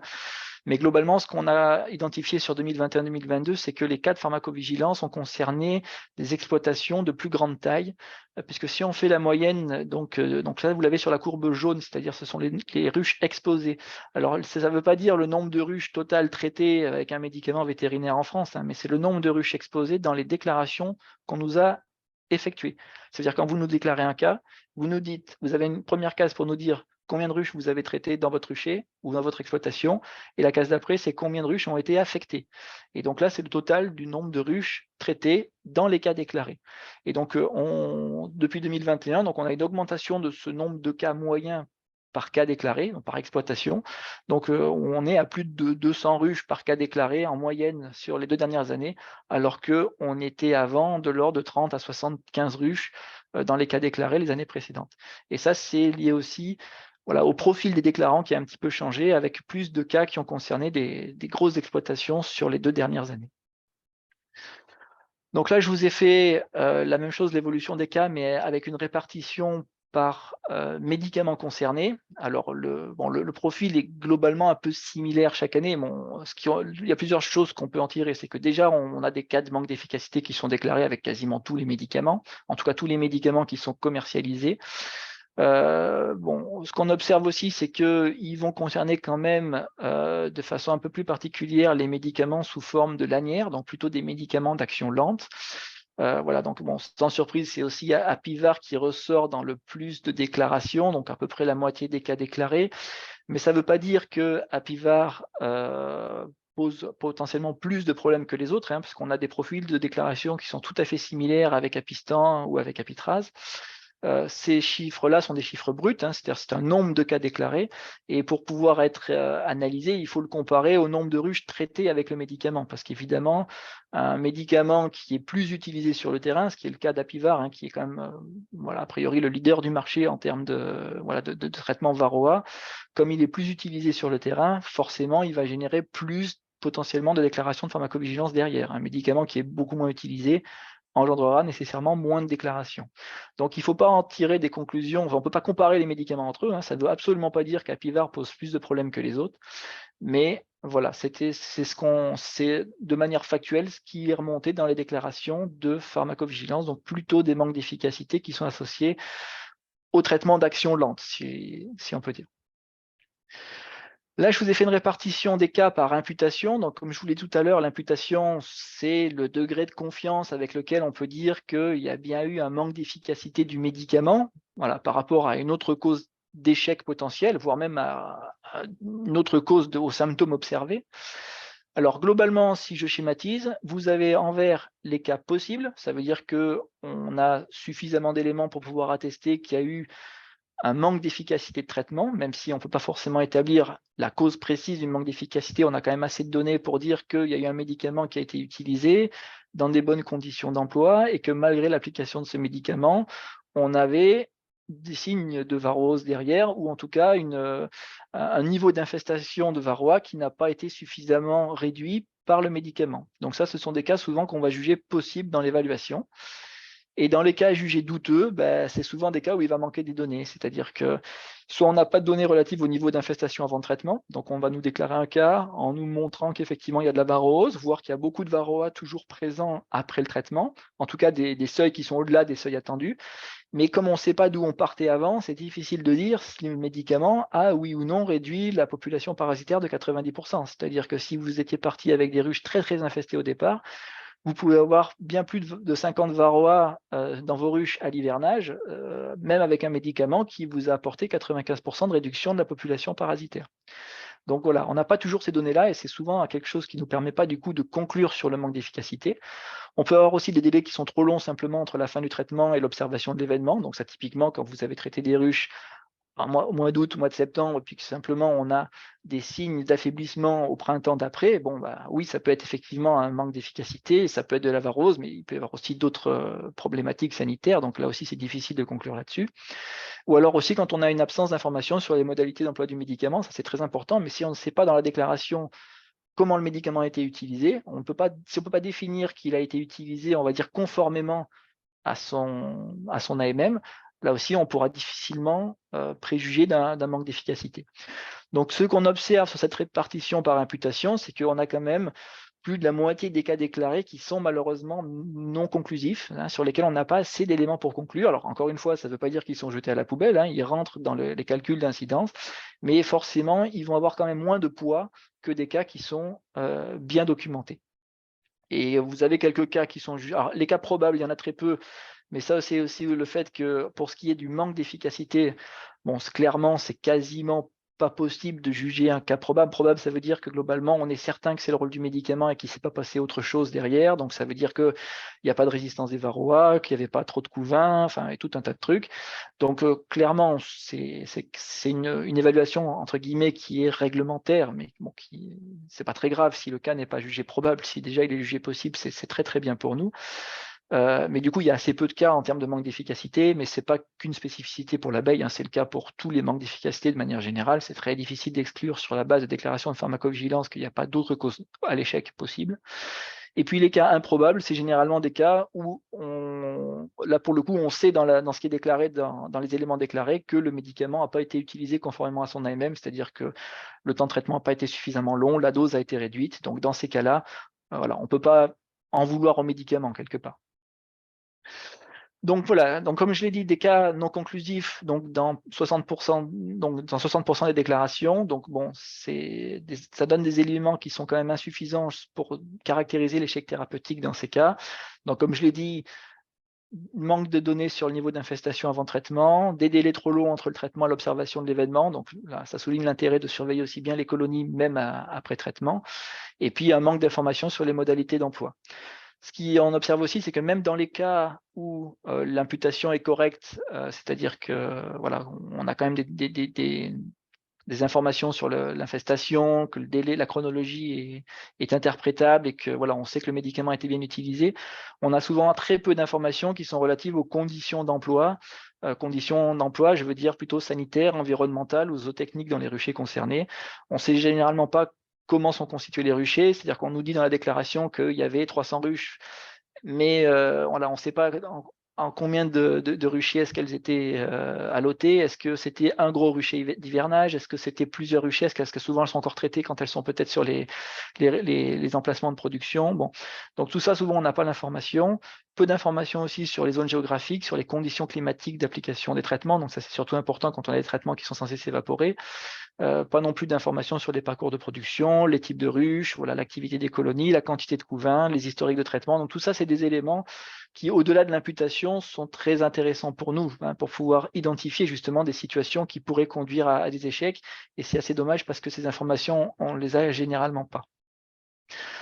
Alors, il y a quelques éléments qui ressortent malgré tout de l'analyse des cas déclarés. Donc, comme je vous l'ai dit, c'est quand même beaucoup des médicaments sous forme lanière, donc plutôt d'action lente, qui sont concernés. Donc, alors, il peut y avoir de la résistance, bien entendu, hein, mais il y a aussi peut-être des problématiques qui sont liées justement à ces vitesses d'action, hein, c'est-à-dire que souvent, on constate des discussions qu'on peut avoir avec les déclarants qu'il y a une incompréhension aussi entre l'objectif du traitement, c'est-à-dire que même des fois, des traitements comme ça qui sont appliqués dans des ruches qui sont fortement parasitées ou qui montrent déjà des signes d'affaiblissement, alors qu'on sait qu'ils vont mettre plusieurs semaines avant de réduire significativement la population parasitaire. Donc, il y a une incompréhension en termes de cinétique d'action de ces médicaments, et là aussi, c'est quelque chose qui peut être peut-être qui est important en tout cas d'intégrer, c'est-à-dire que c'est peut-être pas les meilleurs traitements à utiliser quand on est dans un contexte d'urgence. On a aussi souvent pas de repositionnement des lanières, pas de partitionnement des colonies aussi au moment où ces traitements sont appliqués. Donc, ça veut dire que potentiellement, on peut avoir un impact sur le contact simplement des abeilles et donc des varroas avec les lanières en question. Donc, ça aussi, ça peut être un élément qui ressort dans les déclarations. Souvent, on nous déclare aussi des événements sur des ruches qui étaient quand même fortes et populeuses au moment de l'application des traitements. Alors là, on peut se poser la question sur ces ruches-là aussi de la présence de couvains qui peut potentiellement impacter l'efficacité, c'est-à-dire qu'on a quand même un certain nombre de cas, surtout depuis 2021, où voilà, le traitement est appliqué, il y a un échec thérapeutique au final, mais il est quand même bien mentionné par l'apiculteur que les ruches ont conservé du couvain en quantité importante jusqu'à la fin de l'application des lanières, donc ça c'est potentiellement un facteur d'échec, bien entendu. Bon, après, il y a aussi un petit biais de déclaration, hein, ça veut dire que quand on avait des ruches qui étaient fortes et populeuses et que finalement il y a une problématique de varrose à la sortie du traitement, ça interpelle, donc ça incite à déclarer, alors que quand c'était des ruches qui étaient déjà fatiguées ou affaiblies au moment où le traitement est appliqué, souvent les apiculteurs s'attendent aussi à ne pas forcément voir ces colonies très, très fortes à la sortie ou avoir des problèmes, et potentiellement, comme ça surprend moins, c'est peut-être aussi moins déclaré tout simplement.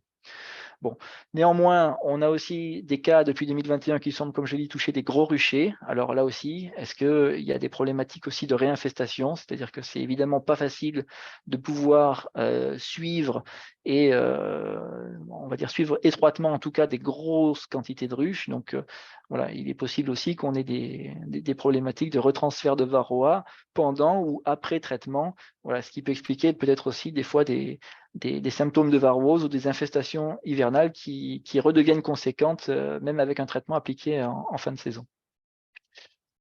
Bon, tout ça nous fait dire aussi qu'il y a quand même une nécessité de mieux documenter les cas, hein, et il y a des actions qui ont été mises en place au niveau de l'Agence du médicament pour essayer justement d'améliorer la qualité de déclaration de pharmacovigilance pour qu'on puisse en tirer quand même des choses plus utilisables. Donc, vous avez un document guide qui a été publié sur le site de l'ANSES. Voilà, je vous ai mis aussi un petit QR code là sur la page que vous pouvez flasher avec votre téléphone qui vous amène aussi directement sur le document, hein, mais il est sur le portail médicaments vétérinaires du site de l'ANSES dans la partie communication en pharmacovigilance. Et globalement, ce document reprend un peu les éléments que je vous ai dit en termes d'intérêt pour l'évaluation des cas de manque d'efficacité en apiculture. Hein, c'est spécifique à la filière apicole et aux problématiques de manque d'efficacité de médicaments varroa. Et ça reprend une espèce de checklist quelque part des éléments important à nous déclarer. Alors, des fois, vous n'avez pas forcément ces éléments-là, bien entendu, et si vous ne les avez pas, vous ne les avez pas, vous ne pouvez pas les inventer. Mais il y a quand même des cas de figure où finalement, je pense que les éléments, les gens les ont, mais ne pensent pas forcément à nous les mentionner dans les déclarations de pharmacovigilance, et donc c'est un peu dommage du coup de perdre ces informations. Donc, vous pourrez aussi profiter de ce document-là si jamais vous avez un souci et besoin de faire une déclaration, voilà, pour que la déclaration soit la plus exploitable possible. Donc, dans les grandes lignes, hein, ça reprend un peu ce que je vous disais tout à l'heure, mais ce qu'on va demander, c'est voilà, des éléments suffisants pour établir que l'usage du médicament a été conforme à son AMM. Donc, bien penser à mentionner la dose utilisée, la période de traitement, voilà, si c'est des lanières, comment elles ont été positionnées, si elles ont été repositionnées en cours de traitement, si la propolis a été potentiellement grattée, ou en tout cas, si on a vérifié qu'il n'y en avait pas trop en cours de traitement. Voilà, la durée d'application, la température pour les traitements qui s'évaporent, enfin tout ce qui peut avoir un impact pour pouvoir déterminer que le médicament a été bien utilisé. Des éléments aussi qui permettent de caractériser le manque d'efficacité, parce que ça, c'est pas toujours facile finalement à établir, hein, surtout en apiculture. Donc, nous mentionner les signes cliniques observés. L'objectif, c'est de savoir si ce que vous avez observé dans vos ruches est bien lié à un manque d'efficacité du traitement. Donc, si vous avez vu des symptômes qui sont typique de varroose, il faut nous le dire, pas juste nous dire que les ruches sont faibles ou sont mortes pendant l'hiver. Qu'on puisse aussi établir aussi la chronologie des événements, c'est-à-dire le temps entre la fin du traitement et puis le moment où vous avez commencé à identifier l'événement indésirable. Et puis, il nous faut effectivement des éléments sur l'état sanitaire des colonies, simplement nous dire parfois qu'elles étaient en forme et qu'il n'y avait pas d'autres maladies, mais rien que ça, c'est déjà intéressant à nous signaler. Et très important aussi, il nous faut des données d'infestation, c'est-à-dire que comme vous avez compris, c'est difficile d'établir que le médicament n'a pas apporté une réduction suffisante de la quantité de varroa si on ne sait pas d'où on part et si on ne sait pas d'où on arrive.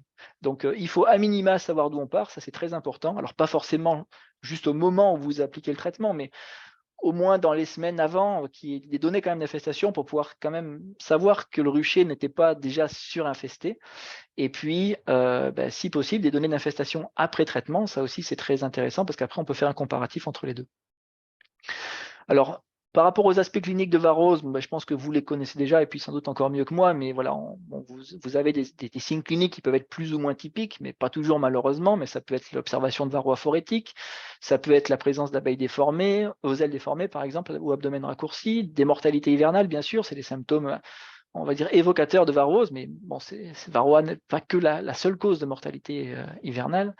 Des anomalies du couvain, notamment des abeilles qui meurent à l'émergence, comme vous avez là sur la photo. Ça, a priori, c'est quand même assez typique de varroose en période d'hivernage.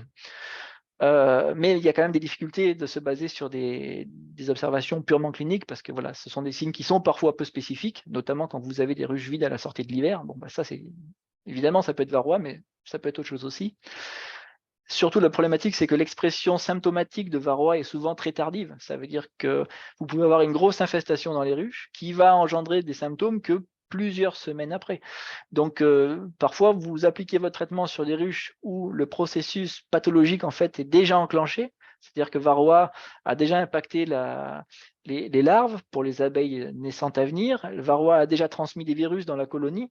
Et donc, finalement, vous mettez un traitement, vous éliminez une grande partie des varroas avec votre traitement, mais malgré tout, le processus pathologique est déjà enclenché et vous pouvez vous retrouver quand même malgré tout derrière avec des signes cliniques de varroose, alors que votre traitement a finalement abouti à une réduction attendue, entre guillemets, de la pression parasitaire. Donc là aussi, pour ça que je le disais tout à l'heure, il faut évaluer aussi l'urgence de la situation et puis être sûr de ne pas être déjà un peu trop tard quand on va appliquer son traitement. Donc généralement, ces aspects cliniques, ils ne vont pas être suffisants pour conclure de façon définitive à un manque d'efficacité de traitement. On va avoir besoin de données d'infestation avant traitement pour pouvoir juger de l'efficacité du médicament. Alors, on peut utiliser après toute méthode de suivi d'infestation. Ça peut être le suivi des chutes naturelles, ça peut être le comptage de varroa phorétique. Voilà, l'idée, c'est d'avoir simplement une idée de l'infestation des colonies avant l'application du traitement. Et ça peut permettre aussi ce suivi d'infestation de surveiller que l'objectif du traitement est bien atteint. Donc, voir après traitement où on en est en termes de chute ou de varroa phorétique. Ça peut permettre de comparer les chutes avant et après traitement. Et on peut aussi utiliser des traitements de contrôle en surveillant les chutes après traitement de contrôle pour voir un petit peu ce qui est resté dans les colonies. Toutes ces méthodes-là peuvent être pour nous des sources d'informations très intéressantes pour pouvoir établir les manques d'efficacité. Alors, une information aussi à bien garder en tête, c'est que ces comptages, il faut qu'ils soient représentatifs aussi au niveau du rucher. C'est-à-dire qu'on sait qu'il peut y avoir une grosse variabilité en termes de niveau d'infestation en fonction des ruches au sein d'un même rucher.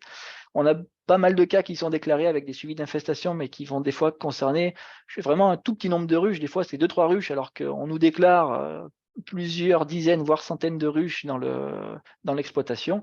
Alors, bien sûr, on ne sait pas combien il y en avait dans les ruchers, mais du coup, ce n'est pas forcément représentatif, 3 ruches sur 300, de ce qui se passe au niveau du rucher. Donc, il faut pouvoir aussi mettre en place des méthodes de suivi sur un nombre suffisant de colonies. Alors ça, on n'a pas de chiffres très précis. Là, je suis reparti d'une publication qu'avait fait Veto Pharma en 2016, mais globalement, voilà, quand vous avez des petits ruchers, il faut essayer de faire le suivi sur toutes les ruches si possible. Et quand vous avez des gros ruchers, il faut arriver au moins à faire un suivi sur 20% des colonies, ce qui n'est pas facile à faire d'un point de vue technique sur le terrain, ça j'en suis bien conscient. Et par rapport donc après aux conditions, comme je vous le disais, sanitaires, zootechniques, dans le rucher au moment où le traitement va être réalisé, hein, ou même sur les conditions du rucher en général. Donc là aussi, n'hésitez pas à nous mentionner ces éléments-là. Alors malheureusement, c'est difficile de faire une liste exhaustive de ces éléments, mais bon, c'est repris dans le document, hein, qui est publié sur le site de l'ANSES. Mais voilà, pensez à nous renseigner quand même, voilà, les parcours techniques, la température, l'environnement, s'il y avait des risques importants de réinfestation, la quantité de couvain dans les colonies, si vous avez pu la surveiller pendant l'application du traitement. Voilà, l'évolution des populations d'abeilles, le type de ruche aussi, parce que vraisemblablement, on n'est pas du tout certain que l'efficacité d'un médicament en lanière qui a été établi sur la base d'un format de ruche soit forcément attendu sur tous les formats de ruches, hein. Si on a des ruches très grandes, ben, potentiellement, les lanières vont peut-être pas être suffisantes pour pouvoir, on va dire, diffuser leurs substances actives partout dans la ruche. Donc, on a besoin d'identifier ces éléments-là. Et donc, pour pouvoir les identifier, ben, il faut que ce soit mentionné dans les cas déclarés. Et la résistance, alors là, bon, je fais un petit focus là-dessus parce que c'est aussi une question qu'on a très souvent, hein, là-dessus. Si la pharmacovigilance peut apporter quelque chose ou a des informations en termes de résistance des varroa. Alors, ce qu'il faut bien garder à l'esprit, c'est que manque d'efficacité de médicaments ne veut pas dire résistance parasitaire. Quand on parle de résistance, on parle de varroa qui développent en fait une résistance à l'acaricide, ça veut dire qu'ils vont nécessiter une dose d'acaricide plus importante avant d'être impactés par l'acaricide et de mourir. Donc ça, c'est de la résistance. Mais on peut avoir des manques d'efficacité qui sont liés à tout un tas d'autres causes que la résistance du varroa en lui-même. Donc c'est pas parce qu'il y a un manque d'efficacité que ça veut dire que c'est un cas de résistance à l'antiparasitaire, ça faut l'avoir à l'esprit. Et malheureusement, dans les déclarations de pharmacovigilance, on a vraiment très rarement des éléments qui sont relatifs à la sensibilité des varroa, c'est-à-dire qu'on a très peu de cas qui nous sont déclarés avec des tests, des résultats d'analyse qui permettent de dire que les varroa en question, dans le rucher où il y a eu un manque d'efficacité, avait une tolérance à l'acaricide plus importante que la population moyenne de varroa, par exemple. Donc, on n'a quand même pas beaucoup d'éléments pharmacovigilance pour attester de la diffusion, entre guillemets, ou de l'importance en termes sanitaires de cette résistance aux acaricides. Bon, malgré tout, on n'a pas que la pharmacovigilance, hein. Il y a la résistance aux acaricides, elle est bien documentée quand même chez varroa, notamment pour le tofluvalinate, où là, il y a pas trop de doute, hein. On sait qu'elle s'installe assez rapidement. On sait aussi qu'elle peut par contre être réversée, ça veut dire que les varroa résistants dans un rucher, si on n'utilise plus, si on n'a plus de pression de sélection en utilisant des pérétrinoïdes, ces varroa résistants, la population de varroa résistants va petit à petit être rediluée dans une population de varroa sensibles, et donc les médicaments à base de pérétrinoïdes peuvent être réutilisés au bout de quelques années, même si bon, les données relatives à cette cinétique, on parle toujours d'un traitement tous les 4 ans, mais finalement, on n'a pas beaucoup de données très, très précises, voilà, pour savoir en combien de temps cette redilution est effective. On a aussi des données, bien sûr, pour l'amitrase. On en a moins que pour le tofluvalinate, mais on a quand même des publications scientifiques, hein, qui attestent en fait de varroa résistants à l'amitrase. Alors après, avec des méthodes de détection de la résistance qui peuvent être un peu variables, qui ne sont pas toutes les mêmes et qui peuvent être sujettes aussi à des fois critiques ou interprétations, mais globalement, bon, il n'y a aucune raison qu'il n'y ait pas des varroa résistants à l'amitrase qui s'installent ou qui se développent dans la mesure où on applique une pression de sélection par le biais de ces traitements qui sont quand même très fortement utilisés aujourd'hui, en tout cas en France. Alors, il y a une étude de 2020 qui a quand même montré la présence de varroa résistants sur un plan phénotypique, en tout cas, ça veut dire que sur des boîtes de pétri avec de l'amitrase, des varroa qui survivaient plus longtemps que la population, on va dire, sensible classique. Donc, des populations de varroa issues de ruchers français, donc il y a bien de la résistance a priori dans notre pays. Maintenant, on n'a pas beaucoup d'informations sur sa diffusion. Est-ce qu'elle est importante? Est-ce qu'elle apparaît rapidement en termes après l'application des traitements? Et surtout, quel impact elle peut avoir après sur l'efficacité? Parce que quand on parle de résistance, on parle aussi en phase de dose. Voilà, et c'est comme pour les antibiotiques, hein, vous pouvez avoir des bactéries qui sont résistantes avec les antibiotiques, mais si les doses antibiotiques administrées à l'endroit où les bactéries sont bien au-delà de la concentration, on va dire, tolérée par la bactérie, ça peut marcher quand même. Et donc, pareil, pour les varroa, on n'a pas beaucoup de données à l'heure actuelle sur l'impact de cette résistance par rapport à l'échec ou à la réussite d'un traitement. Néanmoins, c'est quand même une problématique qu'il faut garder à l'esprit parce qu'elle risque de poser malgré tout des soucis importants dans les années à venir, et elle en pose peut-être déjà aujourd'hui, en réalité on n'en sait pas grand-chose.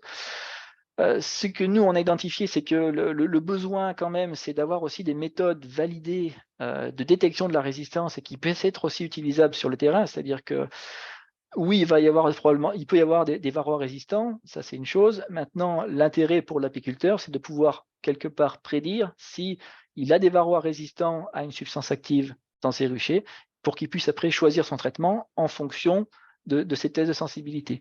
Et là, le problème, c'est qu'aujourd'hui, on n'a pas de méthode de détection de cette sensibilité qui soit vraiment validée. La méthode telle que voilà, publiée là, dans la publication de 2020 est intéressante, mais elle est quand même assez lourde à mettre en œuvre et donc elle paraît difficilement applicable à l'échelle d'un rucher pour un apiculteur. C'est-à-dire que dans le meilleur des cas, vous pouvez tester quelques ruches, mais c'est difficile voilà, de faire une analyse, on va dire, qui soit représentative, hein, parce qu'on parlait tout à l'heure aussi disons, de forte variabilité de l'infestation entre les colonies d'un même rucher, et on peut avoir la même variabilité en termes de résistance, avec des colonies qui ont des populations de varrois résistants, des populations importantes de varrois résistants, et de la colonie d'à côté qui pourrait avoir des populations qui sont plutôt sensibles, et en fonction de la colonie dans laquelle vous allez prélever vos varrois et qui sera testé, vous pouvez avoir des résultats complètement différents. Donc il faut pouvoir avoir des méthodes qui puissent être utilisées sur un nombre significatif de colonies, ce qui est pour l'instant, on n'a rien d'utilisable en routine sur le terrain, en tout cas à notre connaissance. Il y a des méthodes intéressantes qui pourront peut-être se déployer dans l'avenir. En tout cas, nous, on essaie de travailler à ça sur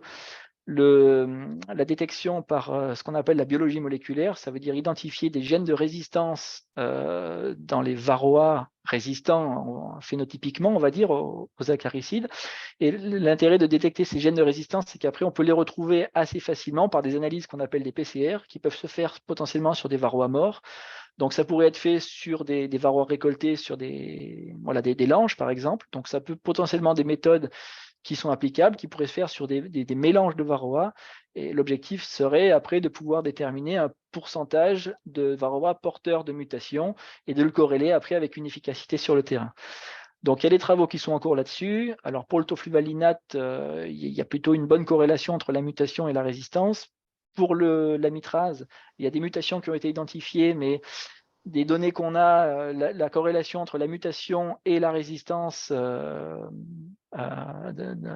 j'allais dire dans la vraie vie du varroa, sont pas forcément toujours excellentes. Donc pour l'instant, il y a des travaux en cours là-dessus. Mais voilà, ça peut être potentiellement des pistes prometteuses pour la détection de la résistance utilisable sur le terrain dans l'avenir. Voilà, donc juste pour information aussi, donc je vous ai dit tout à l'heure que vous avez une base de données européenne des rapports de pharmacovigilance, et donc cette base de données aussi est accessible. Vous avez un portail d'accès public. Alors en fait, ce portail d'accès n'est pas nouveau, mais il était avant restreint aux médicaments qui étaient autorisés par l'Agence européenne du médicament, donc les médicaments dits centralisés, ce qui concernait qu'un nombre réduit de médicaments, et notamment en apiculture. Aujourd'hui, cette base de données, elle est ouverte à tous les médicaments. Donc, vous pouvez faire une recherche par nom de médicament ou par substance active. Et vous avez des informations sur le nombre d'événements indésirables déclarés, la période, les pays. Enfin, vous avez tout un tas d'infos, de graphiques qui peuvent être intéressants. Les symptômes déclarés, en gardant à l'esprit que ce ne sont que des déclarations de pharmacovigilance, donc il n'y a pas de processus d'évaluation des déclarations à ce stade. Entre guillemets, il faut garder à l'esprit que tout le monde peut déclarer, et tout le monde peut déclarer, entre guillemets, n'importe quoi. Donc, ce n'est pas parce qu'il y a une déclaration qui est faite que c'est forcément le médicament qui est responsable de l'effet indésirable qui est déclaré. Donc ça, il faut l'avoir à l'esprit. Donc on ne peut pas prendre ces chiffres pour argent comptant, mais ça donne quand même une idée de ce qui est déclaré, de l'endroit où c'est déclaré, et puis de l'évolution des déclarations dans le temps. Donc ça peut être intéressant, et ça, vous y avez accès. Il y a tout un tas d'onglets comme ça, avec des graphiques et puis des analyses. Et l'accès se fait, si vous pouvez taper sur Google, ça s'appelle adrreport.eu. Voilà. Voilà, donc bon, j'espère que je ne vous ai pas trop endormi avec tout ça. En conclusion, bon, ce qu'il faut retenir de la présentation, c'est que des manques d'efficacité peuvent survenir, bien sûr, et peuvent survenir avec tous les médicaments, mais on a bien quand même des cas déclarés, régulièrement déclarés avec les médicaments varroa, notamment pour les médicaments sous forme lanière action lente en tout cas. Alors ça ne veut pas dire que les autres médicaments ne peuvent pas avoir de manque d'efficacité, mais a priori, il y en a quand même moins qui sont remontés du terrain. Bien connaître les conditions d'emploi, ça c'est très important pour pouvoir bien utiliser le médicament et choisir le bon traitement. Et puis, voilà, mettre aussi en place des méthodes de suivi d'infestation, quel que soit le traitement utilisé, ça aussi c'est très important. Déjà pour pouvoir vérifier choisir déjà le bon traitement en termes d'urgence, vérifier que le traitement a bien fonctionné, et ça permet aussi de donner des informations pour pouvoir déclarer les cas d'échec lorsque le médicament ou en tout cas le traitement n'a pas bien fonctionné, et puis bien déclarer, bien documenter entre guillemets les déclarations pour qu'elles puissent être après correctement exploitées. Voilà, j'arrive à la fin de l'exposé. Je vous remercie de m'avoir écouté, et je pense que maintenant on va peut-être répondre à des questions. Merci, beaucoup, Jacques. Karine. C'était très intéressant. Je ne sais pas, tu veux commencer pour les questions, Irène? Oui, je veux bien, ouais. Donc déjà, merci, un grand merci pour cette présentation très, très claire et bien précise. Nous avons quelques questions, en effet. Bon, là, on est un petit peu court en temps. Je vous demande bon, on va essayer en un quart d'heure, 20 minutes de faire le tour des questions, peut-être avec des réponses assez succinctes, hein, si possible, c'est On va pas essayer. toujours évident.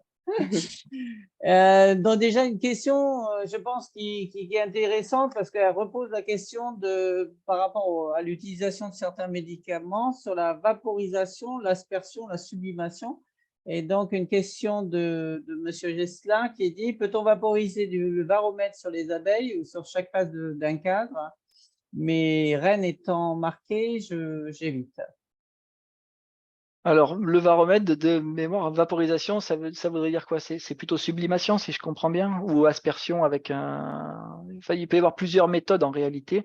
Alors, il faut se fier de façon à l'autorisation de mise sur le marché, hein, au RCP, à la notice du médicament. Varomètre n'est pas développé pour être vaporisé. Il n'a démontré une efficacité et une innocuité que par la méthode d'application qui est le dégouttement en fait entre les cadres.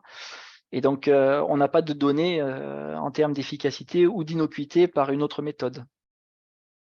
Oui, du Donc, coup, parce que c'est vrai qu'il y a une autre question, hein, qui porte sur la sublimation et notamment avec l'acide oxalique et la pibioxane. En effet, la pibioxane peut être, vous confirmez bien que la pibioxane est utilisée avec un sublimateur, on peut sublimer la pibioxane. c'est dans le RCP du médicament, ouais.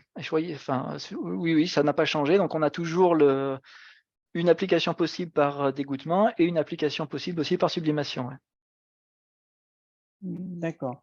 Mais pour ce qui est d'apibioxal, il a démontré une efficacité et une innocuité suffisante par cette voie-là, ce qui n'est pas le cas de Varomède ou des autres médicaments à base d'acide oxalique. Après, comme les autres sont sous format liquide, ça paraît plus difficile de les sublimer. Voilà. Mais après, vaporisation, ça pourrait être aussi vaporisé avec un diffuseur, quoi. Mais là, c'est pareil, on n'a pas de données sur l'efficacité et l'innocuité de ces médicaments-là par ce type d'administration. L'administration pour la pibioxal, enfin les médicaments à base de pibioxal, c'est essentiellement le dégouttement, sauf pour la pibioxal, en effet, pardon, pour l'acide oxalique. Pour la pibioxal, c'est éventuellement par sublimation. Voilà, il est autorisé pour les deux voies d'administration. Ouais.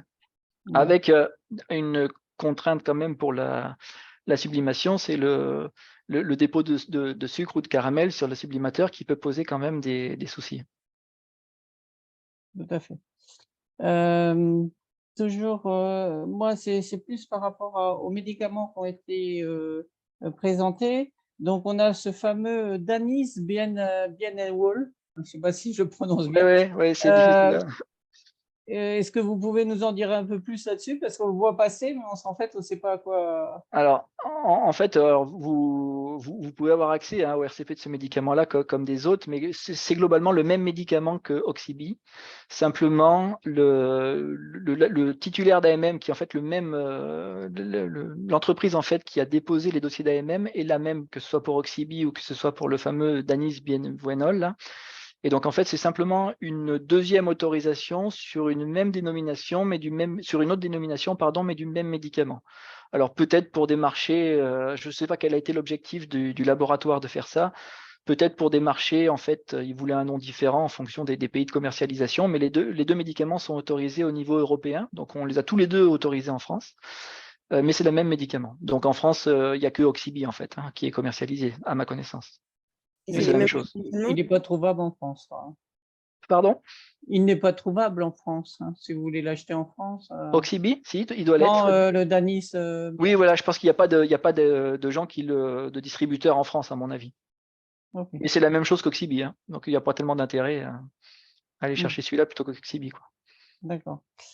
Et le max existe toujours Alors, le max est toujours autorisé dans le sens où il a toujours son autorisation de mise sur le marché. À ma connaissance, il a été remplacé en fait par c'est pareil, c'est le même titulaire d'AMM qui a sorti Formic Pro, qui est autorisé aujourd'hui. Et a priori, c'est Formic Pro qui a pris la suite du MAQS quoi, en termes de commercialisation. Donc, je ne crois pas que le MAQS soit toujours commercialisé, mais ça après, rien n'empêcherait le laboratoire de le faire. Mais voilà, je pense que c'est plutôt Formic Pro aujourd'hui. Ok. C'est pareil, c'est des médicaments très très proches, hein. Il n'y a pas vraiment de différence entre les deux traitements. Je crois que le changement va être dans si je dis pas de bêtises, dans le film en fait qui va contenir le gel d'acide formique. Donc c'est plutôt un changement de composition, mais qui a priori n'a pas vraiment d'impact sur le fonctionnement du médicament, quoi. Karine, tu lèves la main, je Et vois. après, la problématique de se fournir en Formic Pro, qui est quand même très compliqué, quoi. Parce que ça n'avait pas en centrale, c'est très compliqué de s'en fournir. Ouais, ça c'est un problème aussi avec les médicaments abeilles de manière générale, hein, c'est que il y a a priori sur le terrain des difficultés d'approvisionnement parce que les centrales d'achat vétérinaires classiques, entre guillemets, ne les référencent pas forcément. Mais bon, après ça, c'est des stratégies commerciales des distributeurs en gros, quoi. Donc bon, je ne sais pas par quelle voie après vous arrivez ou pas à vous procurer ce type de médicament. Il y a Centrale Pharma Logistique, je crois, c'est ça qui est un distributeur en gros, qui est un peu spécialisé dans les médicaments apicoles de mémoire en France. Oui, mais même par ce biais-là, c'est quand même assez complexe, Et vous quoi. savez d'où que c'est Je le pense que pour distributeur qui ne veut pas Formic Pro, il distribuer y parce avait que un ça. problème de fabrication l'année dernière, en tout cas. Alors nous, de ce qu'on sait, c'est parce que ça nous avait déjà été remonté effectivement l'an dernier, a priori, il n'y avait pas au niveau du titulaire d'AMM, en tout cas, la fabrication était normale et puis avec des lots qui étaient libérés. Donc ça semble être plutôt une problématique au niveau des distributeurs en gros. Après, voilà, je peux difficilement vous répondre là-dessus. D'accord. En tout état de cause, par contre, vous avez la possibilité de déclarer aussi à l'agence du médicament les ruptures de médicaments. Alors, ce n'est pas proprement parler des ruptures si le fabricant du médicament fabrique toujours, mais néanmoins, vous pouvez quand même mentionner ces difficultés d'approvisionnement pour qu'on puisse peut-être aussi creuser, savoir d'où vient le problème, et puis peut-être stimuler aussi d'autres distributeurs en gros de se mettre sur ce type de marché. Parce qu'on ne peut pas non plus forcer, nous, hein. L'agence du médicament n'a pas le pouvoir de dire que tel distributeur n'a pas le pouvoir de forcer un distributeur à distribuer tel ou tel médicament. Ça relève de sa stratégie, entre guillemets, commerciale à lui. Par contre, on peut aussi transmettre des informations s'il y a besoin de trouver d'autres distributeurs ou des choses comme ça, quoi. Ok.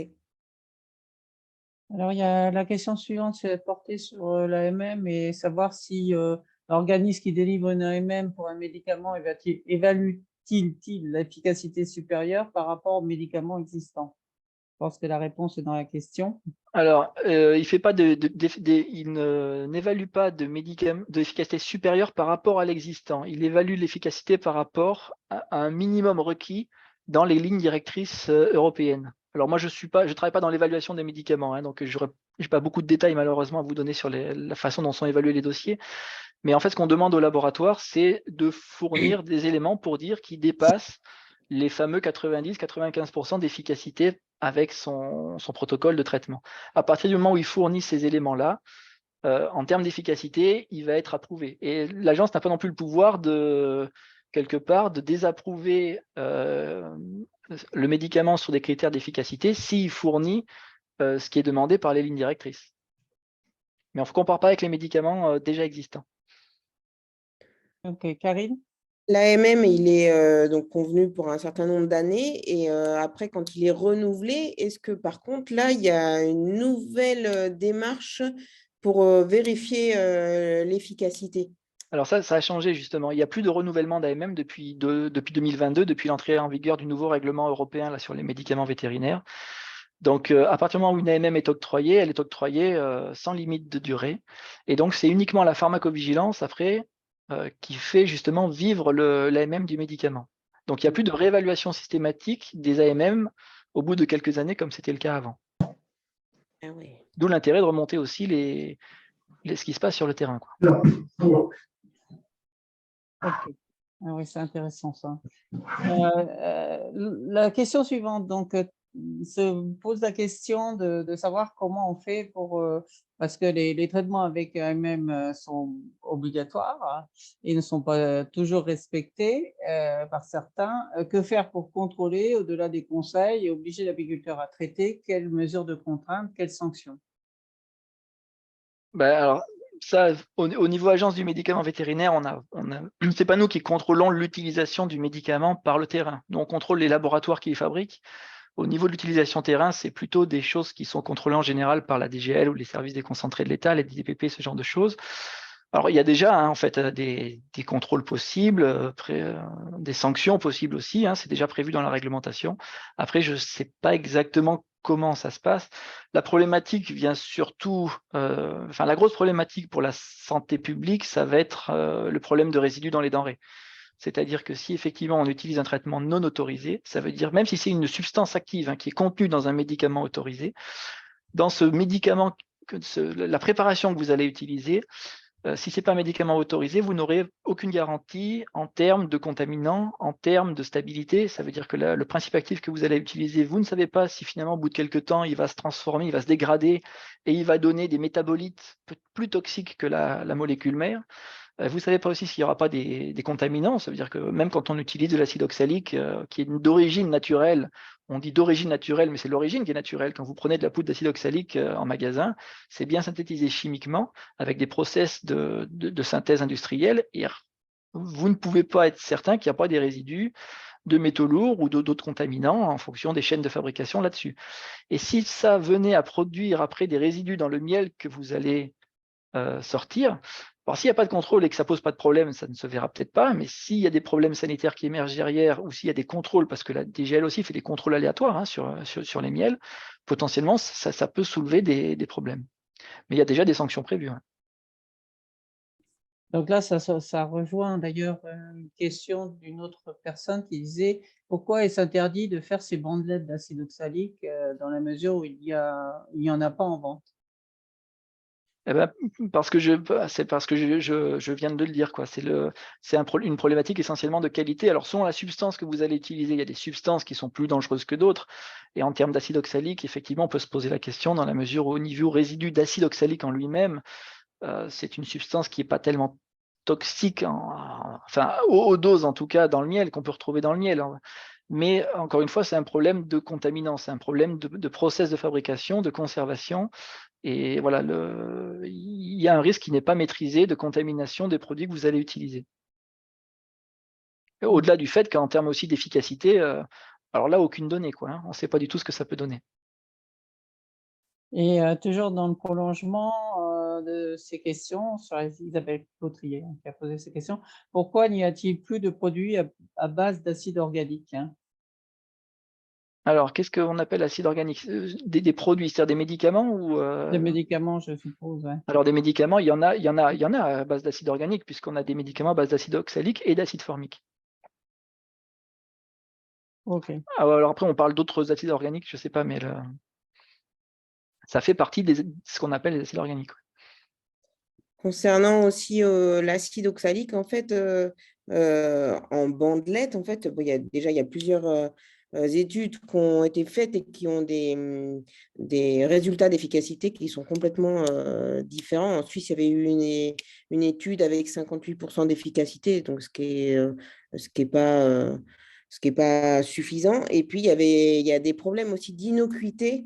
Donc aussi bien pour les abeilles, puisque c'est quand même un acide. Donc, il y a eu des problématiques sur le microbiote, sur les tubes de Malpighi, sur le métabolisme, sur la longévité des ouvrières. Enfin, il y a eu pas mal d'études sur l'acide oxalique. Et puis, le fait de l'utiliser en bandelette comme ça, ça augmente aussi les problématiques de résistance. Alors, c'est un petit peu dommage parce que l'acide oxalique est quelque chose qui marche très bien hors couvain.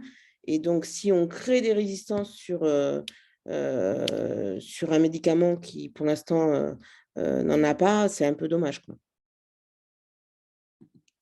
Ok. Il y a aussi une question. Après avoir suivi de nombreuses conférences animées par des structures officielles apicoles, les infos sur l'efficacité et les risques de résistance sont changeantes concernant le traitement flash et sur le long terme. Que pouvez-vous me dire là-dessus? Merci. Alors, sont changeantes, c'est-à-dire qu'on a des différences ou parce qu'on a des nouvelles données peut-être? C'est peut-être par ce biais-là que je ne comprends pas très bien la question. Bon, globalement, ce qu'on sait, c'est qu'en termes de traitement prolongé, effectivement, le risque de résistance, théoriquement en tout cas, est plus important puisque vous appliquez une pression de sélection sur les varroas qui va durer en plus pendant un petit moment. Et en plus, vous utilisez souvent des doses, en tout cas des doses qui se libèrent dans la ruche, qui vont être plutôt faibles. Et donc, on est dans une circonstance, entre guillemets, théorique, qui est parfaite pour la sélection de résistance. Alors après, c'est du théorique, hein, en fonction de la molécule et de la capacité des varroas à muter, enfin des gènes qui sont concernés par la cible de ces substances actives chez varroa. On va avoir des changements, mais on est quand même sur une situation en théorie qui facilite quand même l'émergence de résistance, en tout cas qui est favorable à l'émergence de résistance. Pour ce qui est des traitements plutôt aigus, flash, donc là on est sur des circonstances justement de traitement ponctuel, donc ça laisse pas moins le temps quand même au varroa ou de s'adapter au traitement. Et surtout, on est sur des doses de traitement qui sont plus importantes. Donc, pour résister à des doses comme ça, voilà, il faut être plus résistant quelque part. Donc, parce qu'on n'est pas sensible à résistant, c'est pas on-off, hein. On a un niveau de résistance qui peut varier et il y a une dose en face. Et si la dose est vraiment plus importante, même si on était un peu résistant, on est quand même tué, éliminé par le traitement. Autre chose aussi avec les acides, donc si on parle d'acide oxalique, c'est aussi le mécanisme d'action qui peut impacter sur la résistance, c'est-à-dire que les acaricides de synthèse, donc tofluvalinate, amitrase, vont agir sur des cibles très spécifiques du varroa. Donc il suffit d'une mutation de cette cible pour engendrer, entre guillemets, une résistance, alors que l'acide oxalique, on ne sait pas exactement comment il agit, hein. Donc il aurait des actions digestives, des actions aussi sur la cuticule de varroa, des actions neurologiques aussi, mais des choses comme ça qui agissent sur on va dire sur plusieurs systèmes avec une action assez large aussi, sont moins favorables à l'émergence de résistance. Maintenant, ça ne veut pas dire qu'il n'y aura pas de résistance, il peut tout à fait y en avoir quand même. Y a-t-il des études statistiques sur l'évaluation du degré d'investigation par varroa, par comptage sur l'ange, en lien avec le nombre de cas de couvain? Non, justement, enfin, pas à ma connaissance en tout cas. On a des... Après, je ne suis pas le plus compétent pour vous répondre, hein. Sur les problèmes de suivi d'infestation, vous aurez sans doute des gens au GDS ou au GTV qui seront plus compétents que moi là-dessus. Mais à ma connaissance, justement, on n'a pas de critères très, très précis, justement, pour savoir qu'est-ce qu'on attend comme quantité de chute en fonction de la période, en fonction de la quantité de couvain. Il est probable aussi qu'on ait une augmentation des chutes, on va dire, un peu artificielle à partir du moment où la quantité de couvain réduit dans les colonies, puisque tous les varrois se retrouvent en forésie, et puis ils vont potentiellement mourir plus rapidement, il y aura moins de multiplication. Donc on peut avoir des fois des augmentations comme ça transitoires des chutes de varroa, puis après qui se calment après parce qu'il n'y a plus de couvain, mais je ne crois pas qu'il y ait eu d'études vraiment statistiques pour pouvoir le savoir. Ok. Il y a une question de Dominique Ménétré sur le comptage. Il demande d'après vous, quelle est la méthode qui paraît la meilleure, sans compter le fait qu'elle soit létale ou pas. Il y a du bien et du moins bien pour les deux méthodes, hein. Après, je pense que le mieux, c'est d'utiliser ce qui est le plus pratique quand même au niveau du rucher. Ça, c'est une première chose, parce que si c'est trop contraignant, par expérience, après, on ne le fait plus, quoi, hein, parce que ça prend quand même vraiment du temps si on veut le faire en plus sur un nombre suffisant de colonies. Alors, l'infestation, enfin l'évaluation par les varroas phorétiques a potentiellement aussi l'intérêt d'être justement moins impacté par la présence ou pas de couvain dans les colonies, puisque potentiellement on va comparer en fait un niveau de portage des abeilles externes. Ça a l'intérêt aussi d'être réalisé en une seule fois, c'est-à-dire qu'on n'est pas obligé de repasser dans le rucher une semaine, 15 jours après pour récupérer les langes et puis compter. C'est aussi plus facile parce qu'on a moins de varroa à compter. Donc, quand c'est des périodes de fin de saison, là, juste avant la préparation à l'hivernage, c'est quand même plus simple que de compter des centaines de varroa parfois sur les langes. Par contre, c'est pas utilisable après dans les périodes hivernales, c'est plus compliqué. Donc après, je ne peux pas dire qu'il y ait forcément une méthode meilleure qu'une autre. Donc, Donc, effectivement, il faut compter et chaque méthode est quand même intéressante. Et après, pour rappeler, donc, avec les autres webinaires qu'on avait fait au niveau des méthodes de varroa phorétique, donc au niveau du sucre glace, ben, ça dépend aussi si ça miel ou pas, donc ça peut être sous-estimé, mais sinon, il faut multiplier par un coefficient de correction de 1,2. Pour le CO2, il faut multiplier par 1,4. Et par contre, la méthode à l'alcool, ben, par contre, qui tue les abeilles, on multiplie par 1 au niveau du coefficient de correction.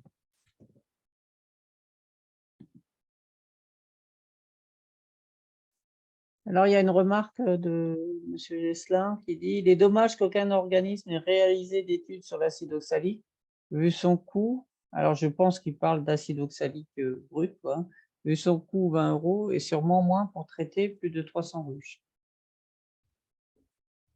Oui, je comprends tout à fait cette remarque-là, mais le problème, c'est que alors après, organisme, c'est pas l'organisme public en tout cas qui aujourd'hui va déposer un dossier d'AMM, c'est un industriel en fait de s'emparer d'une idée, d'un produit et de développer un médicament derrière. Donc nous, on ne peut pas forcer un organisme ou quelque chose à développer un dossier, hein, ça doit venir d'une volonté d'un industriel. Quand je dis industriel, après, ce n'est pas forcément des gros organismes, hein, mais en tout cas de quelqu'un qui veut développer un médicament.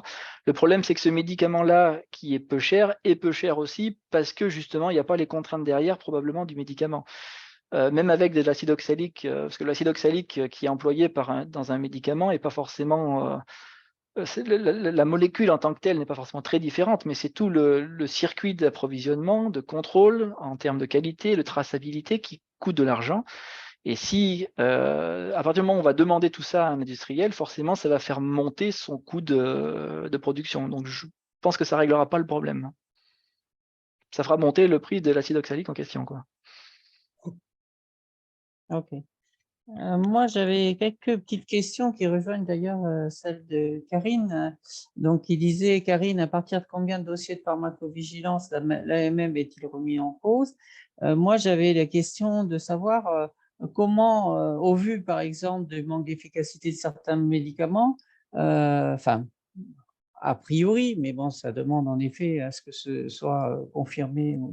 Enfin, on voit de plus en plus d'études qui montrent que les médicaments vétérinaires anti-acaricides sont en diminution d'efficacité. Et par rapport à ça, je voulais savoir comment on peut remettre en cause tout ça, comment ça peut se passer. Est-ce que des études sont en cours aujourd'hui pour revoir ces médicaments-là? Qu'est-ce qui est fait derrière? Combien de temps ça peut prendre? Est-ce qu'on peut, avec un petit dossier et un minimum d'études, revoir ces données d'un médicament AMM? Alors, je vais essayer de répondre à tout ça.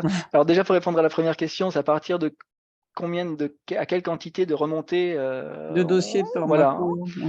Ça, on ne peut pas répondre à cette question comme ça parce qu'il n'y a pas de chiffre type. Tout va dépendre de ce qui est remonté et de la gravité aussi de ce qui est remonté. Et c'est pas, enfin, comme je l'ai dit, c'est pas forcément avec des dossiers de pharmacovigilance, en tout cas pour les problématiques de manque d'efficacité, que ça va conduire à une suspension ou à un retrait de l'AMM. Parce que qu'est-ce qui va se passer dans ce cas-là? On a déjà des problématiques pour gérer Varroa. Si on suspendait un médicament pour des cas de manque d'efficacité, même s'il y en a un petit peu, même s'il y en a des fois de plus en plus, ça ne fait qu'enlever finalement une solution de traitement. Je ne sais pas si ça va répondre vraiment à la problématique. Et ce n'est pas parce qu'on enlève un médicament qu'on va forcément faire venir un autre. Hein. C'est-à-dire que bon, si l'industriel, lui, c'est trop compliqué pour lui, il arrête de commercialiser, ok, il suspend son AMM, ou on lui suspend son AMM, mais après, derrière, qu'est-ce qui se passe? Donc après, il ne faut pas non plus créer de gap, quoi, de problématiques où on se retrouve dans une situation où on n'a plus de médicaments utilisables. Après, la deuxième partie de la question, c'était est-ce qu'il y a des études qui sont en cours, c'est ça, ou est-ce qu'on... Oui, c'est-à-dire que si jamais on est amené à modifier ces AMM sur ces molécules-là, enfin sur ces médicaments-là, combien de temps ça peut prendre? Est-ce que c'est quelques études qui vont suffire ou est-ce qu'il faut repartir sur 10 ans d'études? Non, pas nécessairement. Alors, ça dépend ce qu'on appelle modifier l'AMM. Ce qui se passe, en fait, et ça se passe déjà en réalité, c'est qu'avec les remontées qu'on a, on va avoir des modifications d'AMM plutôt dans le sens, comme je le disais, des circonstances d'emploi, des précautions d'emploi. Ça veut dire qu'on va en général avoir des précautions d'emploi qui vont être revues en termes de temps de traitement pour pouvoir avoir une efficacité, on va dire, qui reste toujours correcte, ou des circonstances d'utilisation qui vont être restreintes.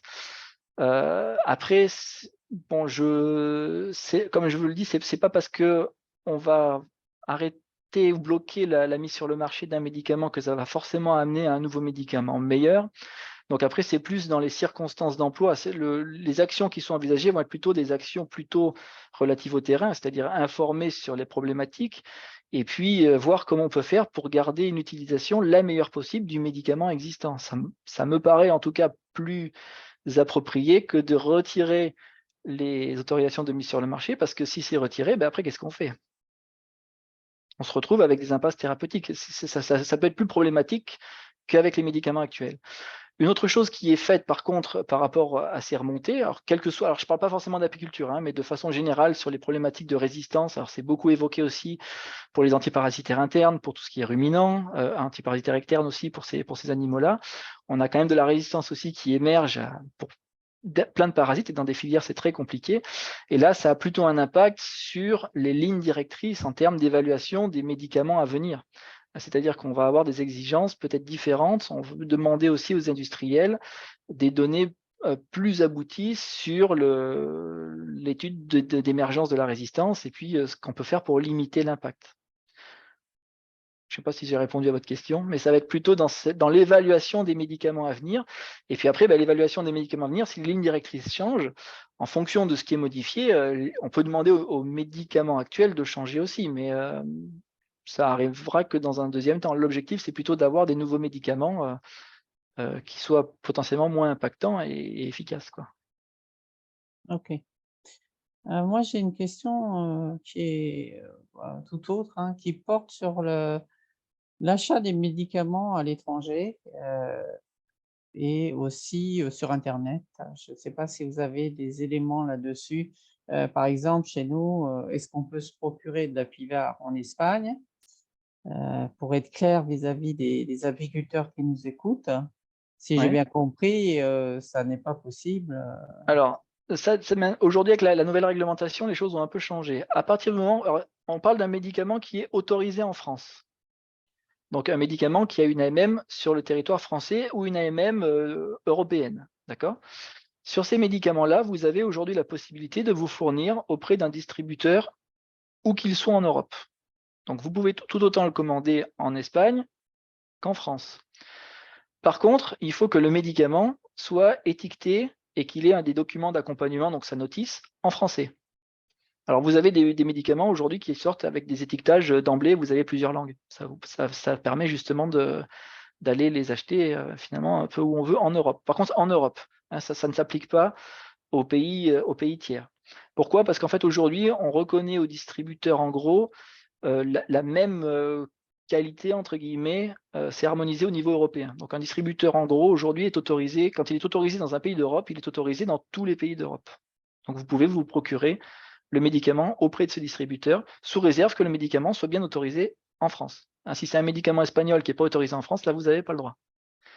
Par rapport à la vente sur Internet, alors il y aura la possibilité d'acheter les médicaments sur Internet. C'est prévu par la réglementation, mais ce n'est pas encore décliné au niveau du droit national. Mais il est prévu d'avoir la possibilité de vendre sur Internet des médicaments non soumis à prescription. Donc, a priori, c'est le cas aujourd'hui des médicaments pour abeilles. Et il y aura en fait des sites de vente labellisés avec un logo officiel pour être sûr aussi d'avoir le bon médicament et pas, parce que ce seront des sites après qui seront contrôlés, et pas avoir des contrefaçons, parce que ça, c'est des choses qui arrivent aussi assez régulièrement. Hein. D'accord. Karine? Pourquoi les coûts justement du médicament en Espagne ou en France, alors que c'est le même labo, la même AMM, est différent, quoi? Ça, après, ça relève de sa stratégie commerciale, ça, je ne peux pas vous dire. Ça, au niveau du coût, nous, on n'intervient pas du tout. Hein. Après, ça, c'est le laboratoire qui l'établit. Alors après, sur des critères, sans doute, de prix de revient, de stratégie commerciale, peut-être aussi, je ne sais pas. Mais effectivement, cette réglementation permet de faire jouer cette concurrence-là, mais il faut quand même que le médicament que vous achetez en Espagne, il soit étiqueté en français. Ça, par contre, c'est important. Ok. Ok, ben, je crois qu'on a fait à peu près le tour des questions. Il y a une question subsidiaire, la dernière question, personnellement, qui ne me parle pas du tout, mais c'est avez-vous eu connaissance de la gestion du varroa par cet acarien? Alors, Stratolelaps simisus. Alors, ce serait un ravageur de varroa, c'est ça? Un Un prédateur peut-être naturel? prédateur, ouais, je Ouais. pense. Ouais. Donc non, Ouais. on n'a pas, j'ai pas d'informations là-dessus. On sait qu'il y a des stratégies comme ça avec voilà, des prédateurs naturels de varroa, mais bon, pour l'instant, honnêtement, on a très peu de données sur la question. Le problème, c'est que les abeilles, eh ben, elles n'aiment pas non plus beaucoup les étrangers dans leurs ruches. Alors après, il peut y avoir des prédateurs ça marche très bien sur des varroas dans des boîtes de pétri, mais après dans des colonies, savoir est-ce que les abeilles vont les tolérer, vont pas les éliminer plus vite que les varroas, difficile à dire. En tout cas, tout ça, ça relève pas vraiment du médicament, puisque du coup, là, pour le coup, on n'utilise pas de substances voilà, pharmacologiques, quoi, hein. Donc ça sort un peu de notre giron.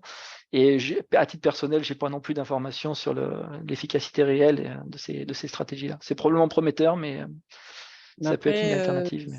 si la personne a une publication à nous transmettre, je la ferai transmettre aux uns aux autres. Ok, pour finir, donc, il y a combien de temps se conserve le Varomède? Et les huiles essentielles sont-elles considérées comme un médicament? Alors, varomètre, ben, combien de temps il se conserve? Ça, je sais pas, il faut regarder sur la bouteille la date de péremption. En général, c'est déterminé sur chaque boîte, hein. Vous avez une date de péremption, donc il faut se fier à ça. Ce qu'il faut savoir, c'est qu'au-delà de la date de péremption, on ne sait pas ce qui se passe. Alors, probablement que ce n'est pas dans la nuit qui suit la date de péremption que tout va s'écrouler, mais on n'a pas de données simplement sur la stabilité du produit au-delà de la date de péremption donnée par le laboratoire. Donc, voilà, je ne peux pas vous donner plus d'informations que ça. Après, pour les huiles essentielles, bah, si vous les utilisez à des fins de traitement en varroa, ça relève de la réglementation du médicament vétérinaire. Et les huiles essentielles, alors là aussi, il y a quand même des craintes un peu là-dessus, parce que ce sont des thérapies naturelles, bien sûr, c'est à base de plantes et tout ça, c'est très bien, mais ça contient quand même des substances actives qui peuvent être fortement actives, et notamment, ça peut être très concentré en substances actives, hein, puisqu'on garde que la fraction vraiment huile, donc qui contient beaucoup voilà, de composés actifs. Et on peut tout à fait avoir des problématiques de résidus et de toxicité avec les huiles essentielles. Donc, il faut être très vigilant sur ce type d'usage. Alors aujourd'hui, on a un peu une impasse là-dessus parce que même les médicaments à base d'huile essentielle, c'est compliqué pour un laboratoire de formuler un médicament à base d'huile essentielle parce qu'il y a des critères de stabilité, de composition en fait. C'est-à-dire que d'une huile essentielle à l'autre, selon d'où vous sortez vos plantes, elles vont être variables en termes de composition. Donc, c'est difficile de rentrer dans les cases en fait du dossier d'AMM pour ça. Il y a des travaux qui sont en cours aujourd'hui au niveau national, enfin ça a été porté par la France au niveau européen, mais pour essayer d'établir au moins ce qu'on appelle des limites des évaluations de limites maximales de résidus pour les huiles essentielles, pour au moins déterminer des huiles essentielles qui seraient utilisables sur les animaux producteurs de denrées sans risque pour le consommateur derrière. C'est un projet. Bon, on a des chances quand même que ça finisse par voir le jour, mais bon, ça mettra quand même au moins quelques années. Mais au jour d'aujourd'hui, on n'a pas de... Voilà, si ce n'est pas un médicament validé qui contient ces huiles essentielles, il y a un danger, notamment en termes de résidus derrière et qui n'est pas maîtrisé, quoi. Et en termes d'efficacité, bon, bah là, on a encore moins de données. Ouais. Ok. Je pense qu'on va finir là. Je ne sais pas si Karine, tu as des choses à ajouter. Non, non, très bien. Merci beaucoup, Jacques, pour ton intervention qui était très claire. Oui, un grand merci. Voilà, tu nous diras si, suite à ce webinaire, tu as eu plus de données sur Déclaration. Ouais. qui sont remontées. Alors, ça aussi, c'est un truc que j'ai peut-être pas dit, mais depuis 2019, c'est vrai qu'on travaille pas mal avec la filière aussi pour promouvoir la déclaration auprès des vétos, auprès aussi des apiculteurs. Alors, ça aussi, hein, ça fait monter le nombre de déclarations, aussi parce qu'on a nos actions de promotion qui font mieux connaître aux gens le système, qui du coup déclarent plus. Donc, c'est pour ça aussi que bon, toutes ces augmentations de nombre de cas aussi, elles sont aussi à relativiser par rapport à ça. Mais bon, on constate quand même bien sur le terrain qu'il y a des fois des vraies problématiques d'inefficacité de traitement varroa, alors, qui sont peut-être liées plus au varroa en lui-même qu'au médicament, mais néanmoins, c'est quand même un vrai problème à traiter aujourd'hui, quoi. même s'il y a des médicaments autorisés. Ok. Ok, très bien. En tout cas, merci beaucoup pour toutes ces informations. Et merci aussi aux participants. Et puis, je vous rappelle que le prochain webinaire est en octobre, le 20 octobre, et on parlera d'abeilles VSH.